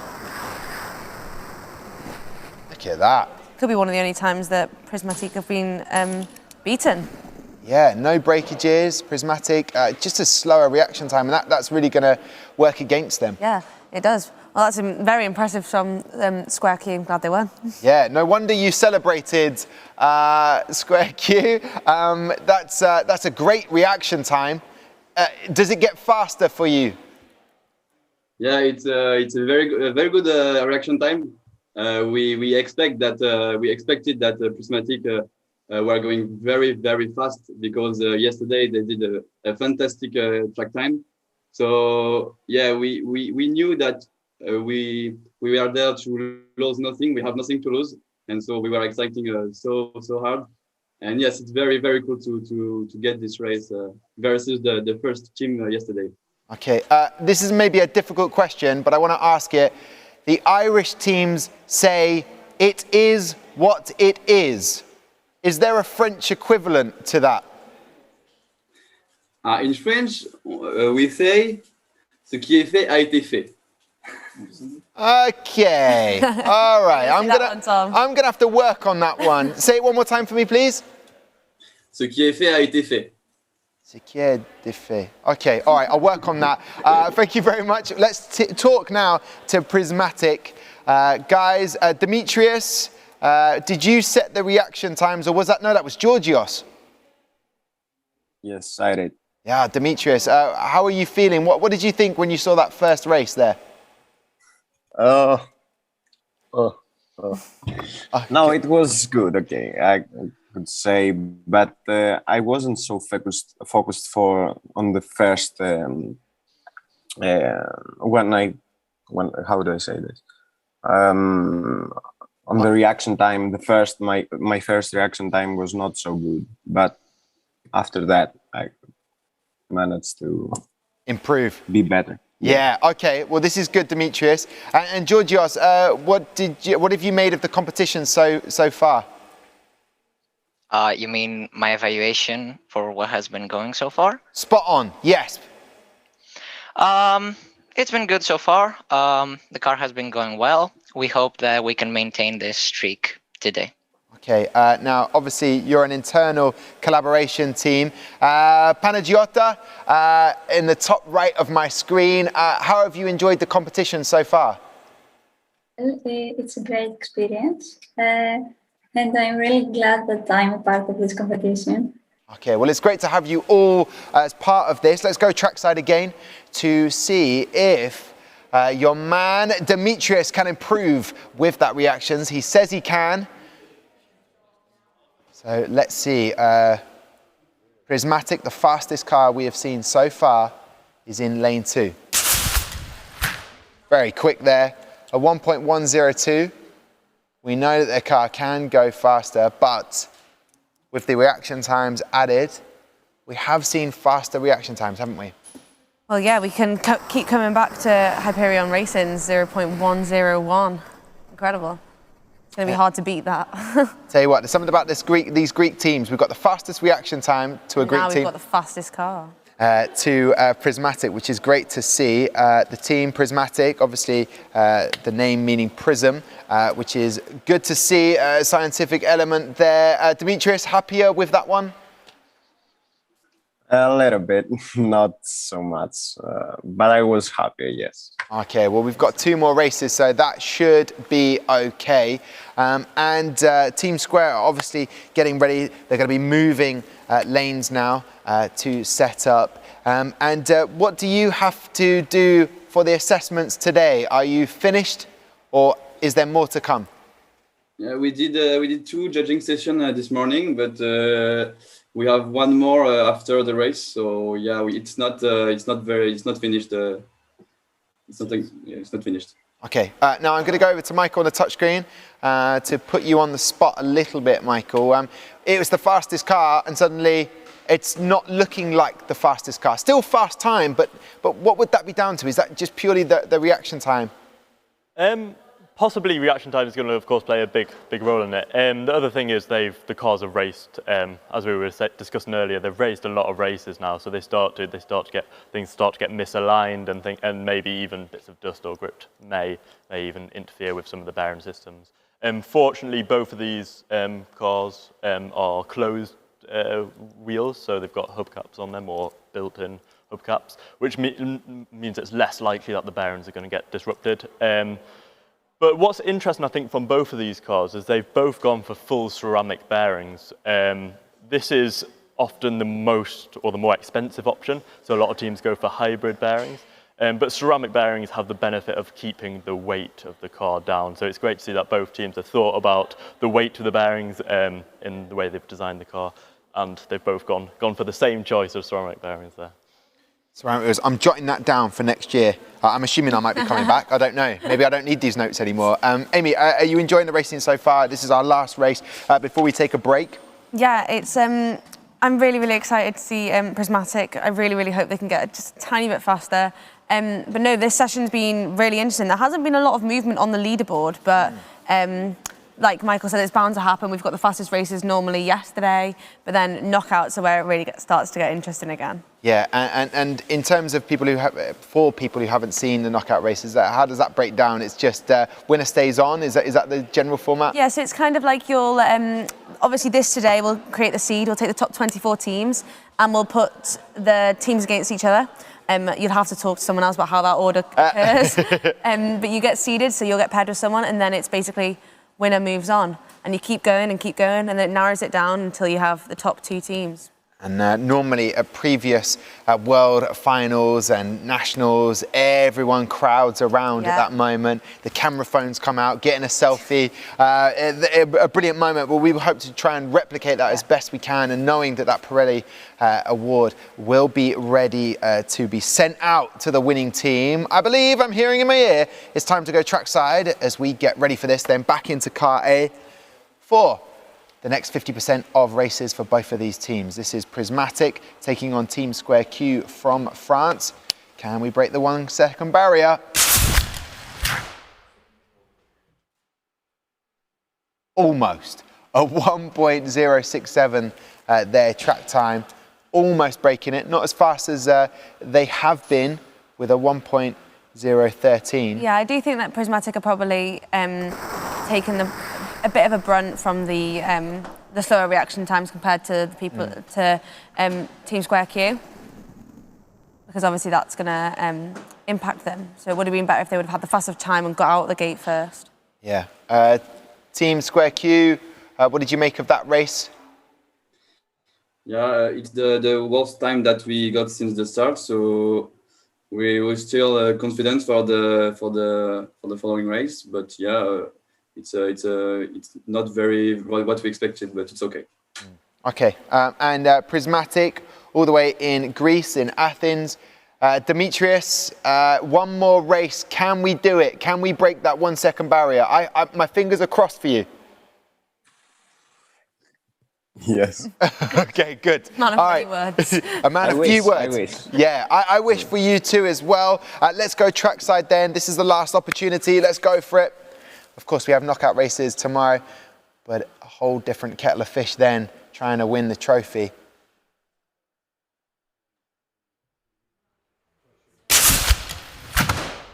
Very quick indeed. Is it enough?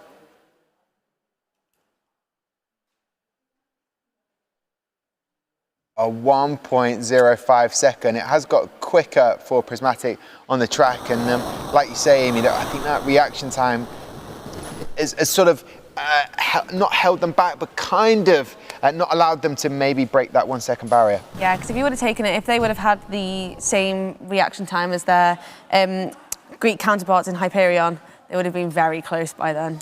Yeah, indeed. But I tell you what, I can't get those reaction times anywhere near that. Whoa! I didn't need to have it labelled where I was. But no, thank you, Amy. Demetrius, listen, I have to say, still top of the leaderboard with the fastest car. So congratulations. Maybe Thank you very much. Didn't get what you wanted out of it, but I think you did an amazing job. And obviously, being an internal collaboration in Greece, that comes with its challenges. So what happens now for the rest of the day? I mean, we rest and we hope for the knockouts. I don't know. Okay. I hope that you get to those knockouts. I'm assuming you should be in it. We'll wait to see. Georgios and the rest of the guys, thank you very much for taking the time to talk to us. I know it's a stressful part of the day, racing, but we'll see you tomorrow. Thank you. Thank you. Thank you very much. Thank you. There you go. And finally, let's chat to them. Team SquareQ. All in all, happy with the performance? What are we thinking? Yeah, the last race is our personal record. So yeah, very, very proud of this race. And like Prismatic said, we hope the best for maybe the knockout racing. Okay, merci beaucoup. Bonne journée. Speak to you soon, and we'll speak to you tomorrow, guys. Bye. Bye. Thanks. There you go. Amy, just throwing out a bit of GCSE French, whatever. Look, there it is. The leaderboard is next to me. Prismatic, top of that leaderboard. The time that couldn't be broken. We knew that it would take something incredible, a 1.013 to beat it. But fantastic work from all of the guys, and everyone should be very happy with their times, and everyone, which is great to see, is able to set a time at the very least. Yeah, very good. Just seen the board update then, and we've still got, obviously, the next session. A lot of teams are in that top 24, and some out of the top 24, and they might be trying to fight to get in it. Yeah, Cyclone Racing will be coming up in our next session, just to pick one of the teams. Also Zenith, the collaboration from Brazil and Greece. I'll be told for maybe the fourth time who the team manager is. A little mention of that as well. And brilliant to see Element down in 15th. So there could still be some movement. So I say this to you guys, make sure you come back. Let's have a look at the schedule for what is going to happen for the rest of the day. As you can see, this is Sunday, 6th of June, racing session 2. So there it is, 4 o'clock UK time. Come and join us, or 3 o'clock UTC. And that is where no doubt we will see the lively Mexican teams, and maybe even a bull if you are lucky. Then on Monday tomorrow, we'll have the knockout competition. That will be starting at 1 o'clock UTC, 2 o'clock UK time. And then the all-important award show at 1 o'clock UTC. And Yuki? Who's Yuki? Yuki Tsunoda. I'm thinking of the Grand Prix. Let's go to it. We'll say goodbye to you now. Thank you very much for watching. Thank you very much to Michael over the touchscreen. Thank you, Amy. Thank you to everyone that's been involved in this. We'll see you back here at 4 o'clock UK time. Until then, stay safe. See you soon.